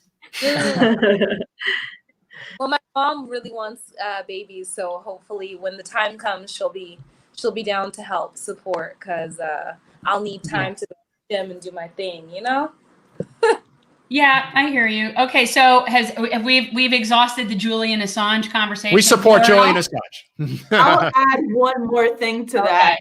It's a real indictment against the image of the powerhouse democracy that the US and the UK tries to put forth, that they're continuing this trial after Julian's legal team was spied on by American intelligence agencies, even floated potential assassination attempts against him, with the Spanish security firm UC Global acting on behalf of the CIA, and Sheldon Adelson, who's a mega Trump donor. So, and also he's currently freezing in Belmarsh right now with a chronic lung condition surrounded by COVID. So this is the thing. I don't think people understand. We're in a very dire situation with him right now. Yeah, it's dire. Well, that's why they're going to try to kill him. Well, that's what they're doing. Essentially, that's without firing a gun. That's basically what they're trying to do. Well, I've always thought it's going to be a race to see who gets to him first, the Clintons or the Queen. Well, remember what Hillary said. Can't we just drone bomb this guy? Off with their head. The fact that she said it so casually. I mean, honestly, I never said it hyperbolic, but I always believed that Hillary was a sociopath. I just do. And there's a lot of sociopaths in politics, but she. There's no shortage. We came, actually. We saw, he died, and when you do things like that, you're basically saying, gives a damn. Now, one less person to worry about. But the reality is, we all support our civil liberties, free speech, and we absolutely support the freedom of Julian Assange. So that was the second fifth story. The sixth story, which was definitely the second biggest of the year, of course, was the murder of George Floyd. Now we're using that as symbolically for Ahmaud Arbery, Breonna Taylor. I mean, we don't need to go. That was the straw that broke the camel. Yeah. So we're gonna sort of like just use George Floyd as the poster child for all of this. Okay, because really he has become essentially that. I've seen the artwork everywhere with it's his face that's being put on the movement. So it's okay. But so really, I think the second biggest story of the year is the Black Lives Matter uprising and the protests in response to brutality and what's going on. And it's everywhere. It's everywhere. I don't think we've seen a movement like that in this country ever. And I think it culminated with Cori Bush going to Congress. And well, that sort of brings it full circle from Ferguson. Yes. To me, Cori Bush being in Congress really does bring it around to Ferguson. Yeah. And Cori and Jen had, have spent opportunities, obviously, in DC and, just some interactions through social media. She will not be compromised. She is not AOC. She ain't. That's a person who literally has lived in the streets. Lived in her car. Yeah. Totally different. It's a whole different thing. Cori Bush cannot be bought. Cori Bush will not be compromised. She is not there to make friends. Yeah. But you need that. And Jamal Bowman is doing that as well. Yes. And that is a very powerful thing, because the truth is they're all interconnected in a lot of ways. It's the racial justice, it's law enforcement, it's everything. We have, and this is probably the biggest issue of all, we have a for-profit correction system in the United States. And for-profit policing. Well, that's ultimately, yes. So, but the root of it, as we know, and I know you guys know, is obviously this fundamental white supremacist system that it's built on. I mean, and yeah, there is like the little historical context about police coming out of slave patrols. And yeah, those are accurate stories. But the biggest issue here is just we're not starting on a level playing field. And you have an entire group of people that from the age of about third grade start getting like funneled into the criminal class. And this is a real monumental problem.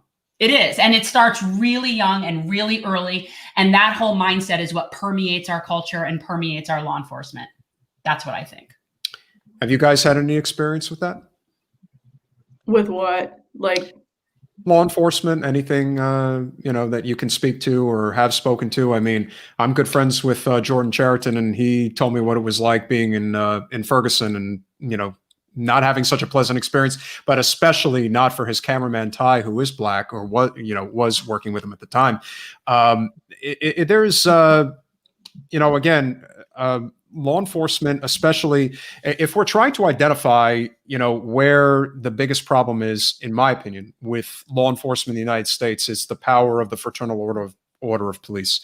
That union, which obviously supported Trump, they have a lot of power. They do. And what that ultimately lends itself to, crazily enough, is a commonality with the Catholic Church, which is there is no accountability for the people in your congregation. No, it's just totally top down. They don't really care about that. They don't care about the rank and file. No. They don't care about that at all. And that's the problem. And you're not allowed to speak out against the bad apples. And that's where the problem comes into play, because most law enforcement officers are good people, but there is that part of the culture. I'm with Jesse. I don't know. I'd say it's, you know what? We don't know the answer to that. That's the reality, because the entire system is so just filthy and rotten that we don't really know. But I do think that more officers would report if reporting wasn't the nightmare that it was and didn't have the stigma. And if we change the perception of what is a good officer, I do think that. I do think that there are officers that would report and stand up against it if they weren't scared for their lives, their jobs, their pensions, all that other stuff. So there is definitely a bias against any sort of whistleblowing that's even, I think, worse in law enforcement. So that is a problem. But no, I agree with Jesse. I don't necessarily think that most of anything is good in that. I don't. I think the kind of person who wants to go into law enforcement wants to get all loaded up in war gear and go play like commando. And that's what they want to do. And I think when all you have is a hammer, all you see are nails. And that's how I see law enforcement. So the kind of person who wants to go into law enforcement the way it is not necessarily somebody who wants to really serve people. And qualified immunity. Yeah. Well, I mean, there's a lot of things that we need to do, but if you had a policing system that wasn't inherently racist and was actually about protecting and serving, you would get a different caliber of people that would be interested in working in that arena, and that's not militarized and running around and playing like they're in some SWAT movie. And you guys saw a lot of what happened here. I mean, even the sheriff's race here in Broward and our current sheriff and the things that he's been involved in, it's bad. It's really bad. And they sweep a lot of things under the rug. And there's a lot of money involved, a lot of power structure. It's not easy to unwind, but I do think ending qualified immunity would be a huge step in the right direction. What do you guys think? Come on, Jesse. You've got lots of opinions on this. I know you do. You probably have like a step plan. I obviously, qualified immunity is a huge problem. Getting rid of it would be significant. I think the biggest thing we need to reconcile with is that reform has just utterly failed as it's being tried in so many places. Better trainings. Oh, we're going to have bias. Bias training is going to solve everything. It's not. We have, I think one of the most damning statistics of the American police state is the fact that civil asset forfeiture, the theft of our property and goods, is greater than burglary. I mean, the American policing system. It's legal robbery. That needs to end. It's absolutely legal robbery. Yeah, the civil asset forfeiture is as big of an issue actually as qualified immunity, because that's ruined so many people's lives. And it is, that is a big issue. So it's because the police, their primary role is to defend white property. And it's not to defend Black lives. It's to do the opposite. And it's become just so much more apparent. I think we just need to look to the people who have the lived experiences and they're telling their stories, and trying to uplift them in this national dialogue as much as possible. But then on the local level, that's where we're going to see the change. We're not going to see the change at the national level. You know, there was, I think, the Black Lives Matter, the Broward Democratic Socialists, and the Dream Defenders. They worked together to try and get the BSO to have to defund them by like 25%, because they get over $1 billion budget in a year where we're experiencing declining sales taxes and lost revenue. They get more money and everyone else gets less. No more money for affordable housing, more money for the cops. Yeah. You know. Meanwhile, we still don't have justice for what was his name in Sunrise? Damian Martin. Damian Martin. No, there's no justice for that. No. And not enough people in this county know his name. And that's frankly just tragic. I know. You know what? I should invite Tequila to come on. That's his mom. Her name's Tequila Waters. She's really nice and she's very sweet. And all she's ever wanted was somebody to be accountable and answer some questions and actually get a legitimate reporting. Well, if you want to, let me tell you, who I think was tased before he drowned. Yeah. That's what I think. Look, if you want to make some enemies in the county, have her on. And I don't care. You know what? Because I'm not saying. a forensic expert, but I don't see how somebody who can swim drowns in 3 feet of water when you can stand. So unless you were incapacitated for some reason and can't stand, that's what I don't understand, how somebody who can swim can drown in 3 feet of water if they could stand up and was conscious. So I don't understand that. I think she deserves answers. I'm just, and his name is Damian Martin and he was 16. Anybody else? Right. Same thing with the DeLuca Roll case, who was a student. Yeah. Go ahead. Yeah, I mean, I'm kind of with Jesse. Like, the cops have made it clear on multiple occasions that when it comes to it, they're guarding the predatorial oligarchical class, and that's just seen from my on the ground experiences. Oh God, the things I have to say about the LA County Sheriff's Department. I was illegally detained and searched, and they took my picture with like their mobile phones. So pretty much like not even citing me. It was just for a personal trophy collection. Not to mention they've been brutalizing protesters. They tear gas us. I watched my friend have his legs beaten with a riot shield, and just so many other stories like that. I'm at the point where listen, I know it's an overgeneralization to assume the worst of all cops. And I'm sorry that I have that bias there. But at the same time, we're at the point where it's okay, knowingly buying into a system that's committing state violence. And it's I find I'm sorry for my bias, but I just find it hard after after my own life experiences with cops, because they weren't good before the protest to begin with. And then they only got worse because of the protests. The surveillance in LA is awful. Yeah, LAPD is trying to spearhead a new effort to get facial recognition. So, I mean, I just think we need to demilitarize the police completely. I don't want any surveillance tools to be in hands with them. For the love of God, I want to see Palantir burnt to the ground. Their predictive policing algorithms and Gotham technology has ruined minority communities via their contracts with ICE. And now they have their Tiberius software all over Operation Warp Speed. I don't want Palantir anywhere near this country or this world for that matter. And I don't want any more trainings in Israel either, because those JINSA Homeland Security programs, they train them in these counterterrorism measures, which we know what counterterrorism is code for. So yeah.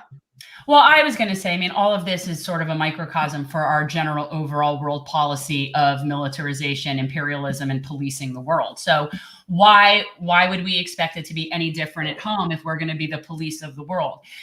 When we talk about places like Israel, and you think about the fact that there are human beings being born in captivity in Gaza, and that is like the nth degree of over incarceration. I mean, you literally have human beings being born in captivity. And if these were orcas, people would be outraged. If we, I mean, we finally have SeaWorld, they're not breeding in captivity anymore because people don't like orcas in captivity, but somehow we have no problem with humans in captivity.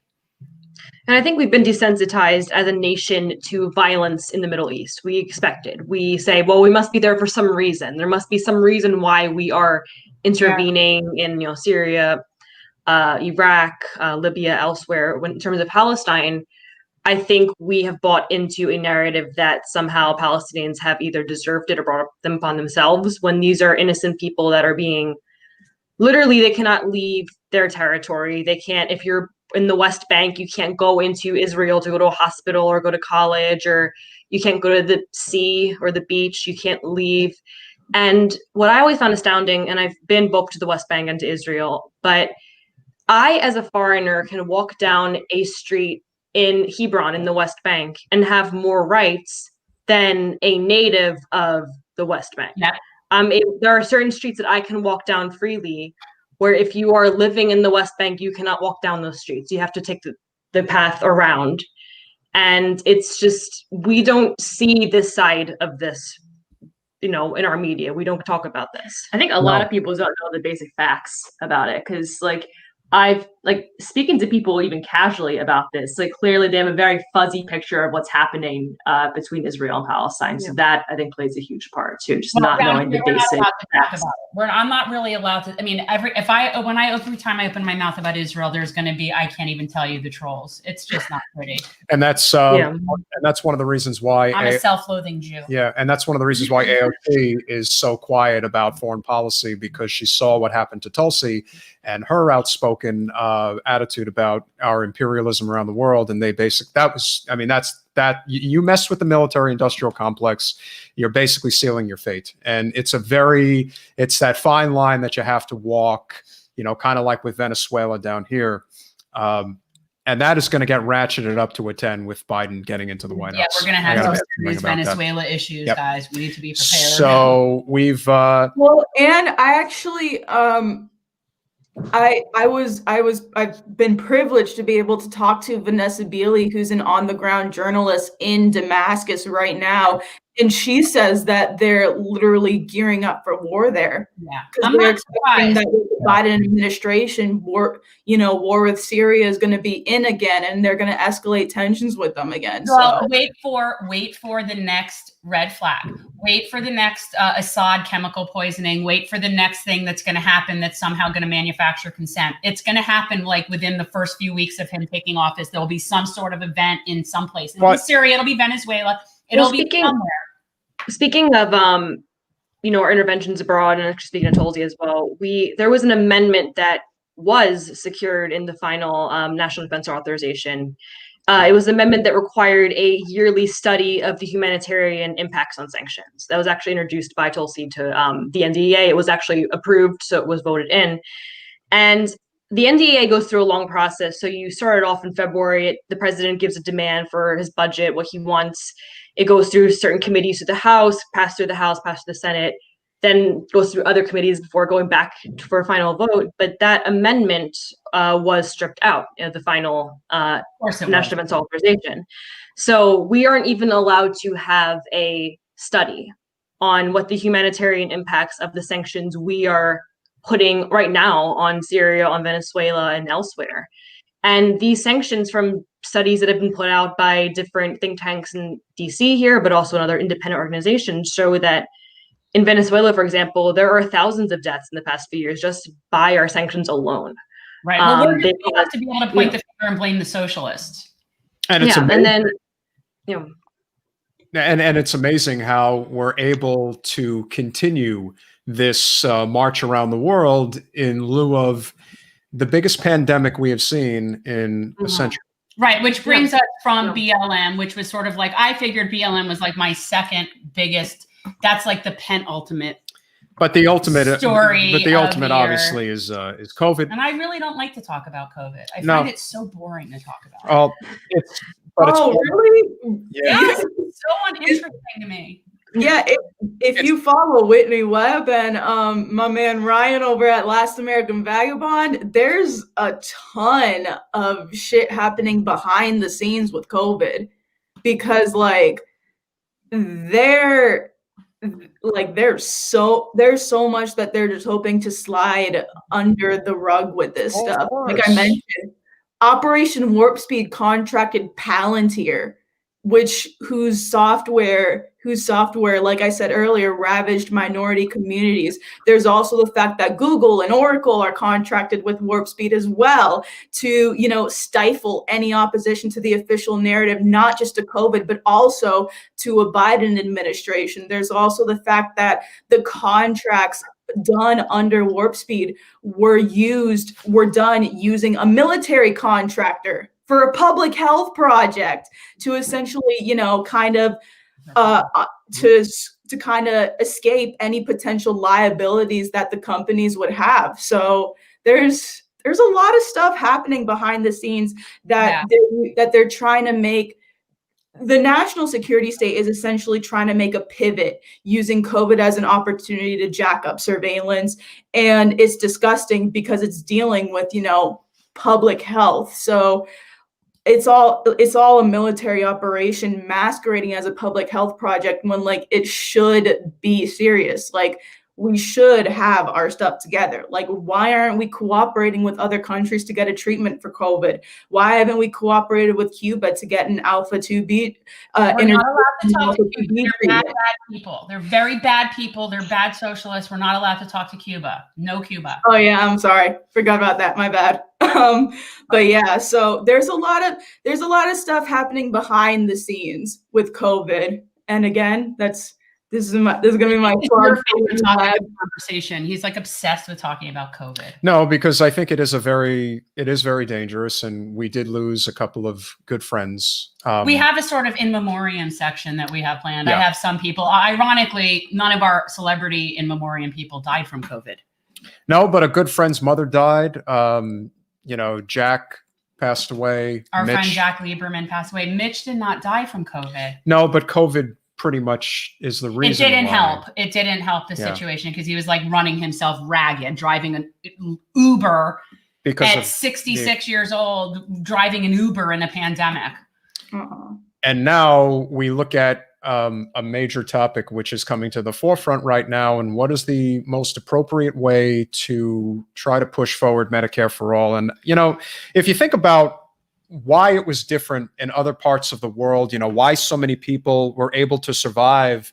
You know, I think there was a statistic that came out today that deaths in South Korea is 1 out of 65,000. In America, it's 1 out of 1,000. So that right there, I think in many ways really says everything about, you know, how poorly we've handled this. And what they have done in other countries, of course, is they have universal health care and they had a universal basic income to allow them to survive without having to put themselves in harm's way. But we suck. We do. And I don't want to talk about Jimmy Dore. I'm not talking about You're Jimmy. In that direction. You're going in the force the vote direction. I feel it. So? I don't want to talk about Jimmy Dore. We don't have to talk about Jimmy. Okay. We have to talk about whether or not it makes sense to force a vote on Medicare for all. I'm mixed on that. I think that that's irrelevant. I think what they need to do is just not support Nancy Pelosi. See, that's the thing I don't understand. Why is it just withholding your vote until you get a vote for Medicare for all? Why isn't it just we're withholding our vote because you suck ass? Like, I don't understand why it has to be a matter of we need this or this. Why can't it just be, no, we're not supporting her because she sucks. We've lost seats. She doesn't care. She has a freezer full of chocolate ice cream. There's people in food lines and she sucks ass. And so when it's that mentality, I don't care if they force a vote on Medicare for all. I still can support her because she sucks. That's why. So when we're talking about force the vote, I feel like it's just such a pittance in comparison to what we need to do, which is get rid of her. That's what I think. I mean, she's stuck, but nobody else is kind of stepping up. And that bothers me too, Jesse. And why is that? Why is it out of how many people, there's not another human being in that entire Congress that could be the Speaker of the House? Not a single person, really. Not one of those people could stand up and be a competent leader. I find that impossible to believe. I reject that completely. They are scared of her. She keeps them in line. It's ridiculous. It's like a monarchy in there. And I will not abide this. I will not kowtow to it. I will not. I don't even know why they're so scared of her bony ass. I don't understand. Well, all it is, she's got money, but if you're not dependent on that money, what is you really it? have to listen. It's the committees. It's getting on the committees they want to get on. And it doesn't work anyway. And that's the other thing. Note to the people on the left. She's not your friend. She's never going to be your friend. No matter how much you suck up to her, she's not giving you anything that she doesn't want you to have. Corporate versus non-corporate. I can't. There is no benefit to sucking up to those people. None. Nothing. Nancy Pelosi is a CIA torture apologist. I think the proposal to vote for that soulless servant of the oligarchy on the condition that she only bring Medicare for all for a floor is incredibly generous. That's what I'm saying. So and that's why David Sirota is right when he says that, force the vote's a great idea, but that can't be the only it can't be the only barrel in your gun or the only bullet in your chamber. No, you can't do that. But I find it pathetic that all of those people, and I look at people like Ro Khanna and Katie Porter and people that are, and none of these people can come together and come up with a human being in that house that would better represent the people than Nancy Pelosi. Really? It's all about money and power. I refuse to accept that. It's all about money and power. Well, I reject that. There is nothing that would make me support her for speaker of anything. Kat, Nicole, what do you guys think? I mean, I think that there are a lot of things that Pelosi or someone can imagine she's holding above you. So if you want to get on a certain committee, or if you want to be beholden to certain groups of people or interests, she can provide that for you. You can become a star in the party if you make friends in the party. And we've seen people who have been elected, who have become stars, who have been given the forefront, who have been given opportunities to become a star. And then when you speak out against leaders, they will shaft you. And then you will become ghosted by the party leadership. And they can ruin your career. And then you can be ousted from Congress. They'll just back your primary opponent. And but here's the thing, that can't work when your constituents support you. See, if their constituents support you, if they're aware of what's happening, and if you have a media, that only works if you need their money. Yeah, but if you have media as well that can tell a certain story, and maybe not get the whole story out or show what's occurring in these committee meetings on the House floor, for example, we just saw last night 41 Democrats in the Senate just give away our leverage for a $1,000 vote on the floor. And we're not going to talk about this. No one's really, you're not going to hear about it on CNN tonight or MSNBC or anything. And this narrative will be that it is all Mitch McConnell's fault and Democrats are just fighting the good fight and do everything they can when they just gave up one huge area of leverage that we could have used to get these $1,000. This is why they like having the Republicans in charge. This is why they like it, because they get to play Mick resistance and they don't have to do anything. I find it infuriating. I think a lot of people are starting to I think they're like so close to getting it and understanding that this is not, it's not what you think. They're wanting, a lot of people, it's like religion. It's like their worldview. They cannot and will not wrap their head around the idea that their worldview is incorrect. And I think for a lot of them, getting out of their own way is a big problem. But I don't think we're that far off. I really don't. I think a lot of people are starting to think, well, no, maybe they could be fighting harder, and they're just not. For example, Kay points out that Nancy supported the primary challenger against AOC. Okay, so she's already supporting your primary challenger. What's in it for you to support this person at that point? You're already clearly not friends. That's what I'm not understanding. And AOC just got shafted out of a committee assignment so because what does that do? she don't think, again, at some point you just got to say, listen, we are going to be a pain in the ass like the Tea Party, and think about how much shit they got done because they just didn't care. And AOC, and she's actually been kind of walking a very elegant tightrope where she is fighting for some things and voting in the right direction in many areas and is actually fighting for some issues, but also not calling out who needs to be called out. So by doing that, she's able to maintain sort of a kind of friendship within the party, she's able to be kind of a fighter for the party. And while she's voting in a lot of ways actually for progressive policies, actually against what party leadership wants her to vote for, just so kind of quietly, doesn't really talk about it as loudly as she should. And I think in that aspect, she's able to kind of walk this tightrope of like, okay, I'll stay in favor of being this kind of star, because she's been given this kind of star role. And really at the beginning, when she was elected, that wasn't the case. When she was first won her primary, she was seen as someone who could be dangerous, and she was covered that way. But kind of accepted this role of kind of, well, I'm going to sort of, they gave her these opportunities and, brought her into the fold, and she's accepted it. And I can see why you would accept it if you want to stay in Congress and stay fighting for the things you want to fight for. But when the public needs to know what's happening, they also need voices within Congress that have that authority on what's happening. Well, And unfortunately, it's not always simple as being liked by our constituents, because there's a lot of things they can do that could determine if you're going to be in Congress next year or not. Depending on how you're funded, depending on how. So it's not always that simple. Well, but if you have a robust fundraising network that has nothing to do with any type of bundlers and people like that, if you're of the people, like Alex is not going anywhere. Neither is Corey. Neither is Jamal. These people are not only in gerrymandered districts; they are heavily safe blue, and they're very popular. They are. So they don't necessarily know their own power. But I will say this, and we'll conclude because it is about to be midnight. I do believe that their calculation is that Nancy is done in 2 years. And that's not necessarily incorrect, because the Republicans are going to make a comeback, because we know that the Democrats are not going to play ball with progressives. At least we assume that they will not. And then you're going to have, I believe, a presidential primary in 2024. Let's hope. So for that reason alone, I do think that they're basically just biding their time. We cannot abide Kamala Harris. No, we're not doing that. Cannot abide that. We want to drawing the line. We also want to thank you guys, and for those of you out there watching, especially our crew who's watching who is with us right now, for all the hard work that you put in to get Jen to where she is now. The sky's the limit. Sitting here in my house, in my Rube Goldberg set on my. Well, who else would we rather ring in 2021 with? This is where I am right now. I mean, technically, it's only about to be 9 out here in LA. So. Oh, whatever. Your parents bringing in New Year. Bye, Jesse. Ah, dang. I get to say bye. Bye. That's all right. No, thank you guys for coming on. And so anybody else who's watching this whole group tonight that was on here were our super volunteers from our campaign.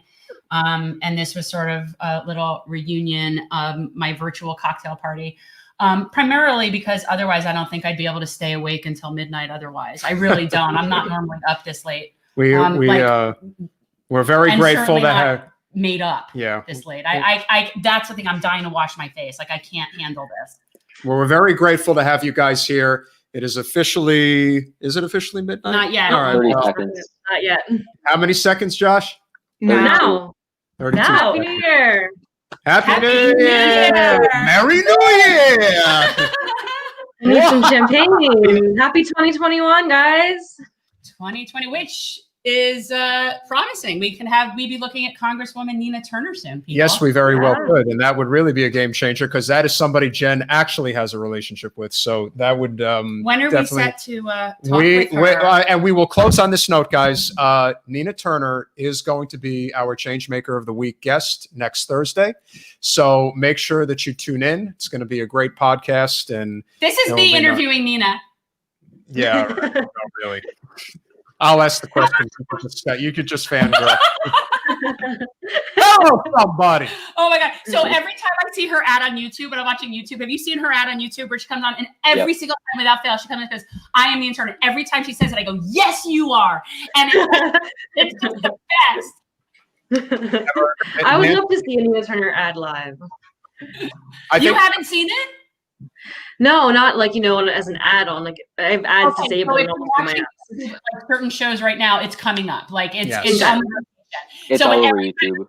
I am Nina Turner. Yes, you are. We will be promoting this. And Jen is also going to be doing a podcast with none other than Medea Benjamin, who probably is love me, Medea. Let's put it this way: not only is she probably the most recognizable anti-war activist we have in the United States, she's also somebody that is literally enemies with Debbie Wasserman Schultz. Debbie sicked the Capitol Police on her. Oh yeah. You know that Debbie accused Medea Benjamin of assaulting her and had the Capitol Police go to her house and try to. So that will be a very fruitful. I think Medea podcast, Benjamin weighs 80 pounds wet. Yeah, maybe.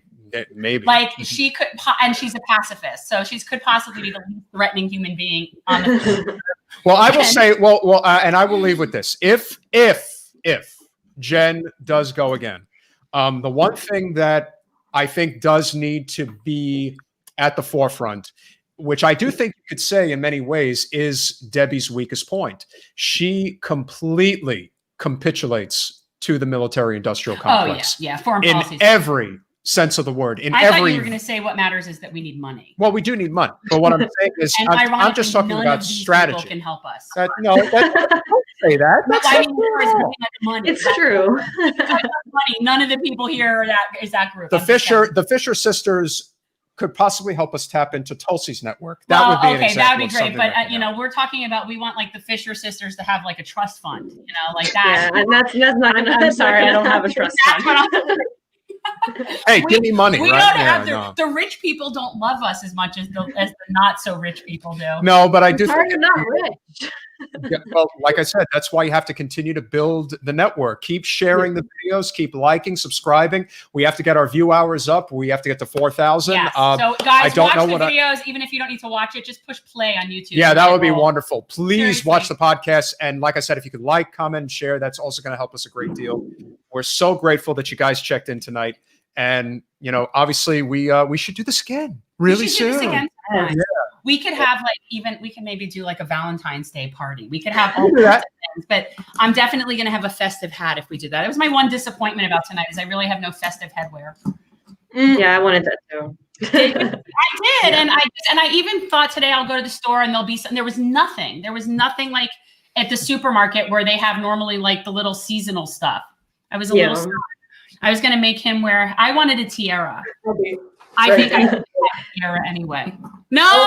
Well, as far as I'm concerned, you people can have a really, really, really terrible new year because I don't wish you all anything good whatsoever. I totally should be president for another 4 years. Did you see what they did?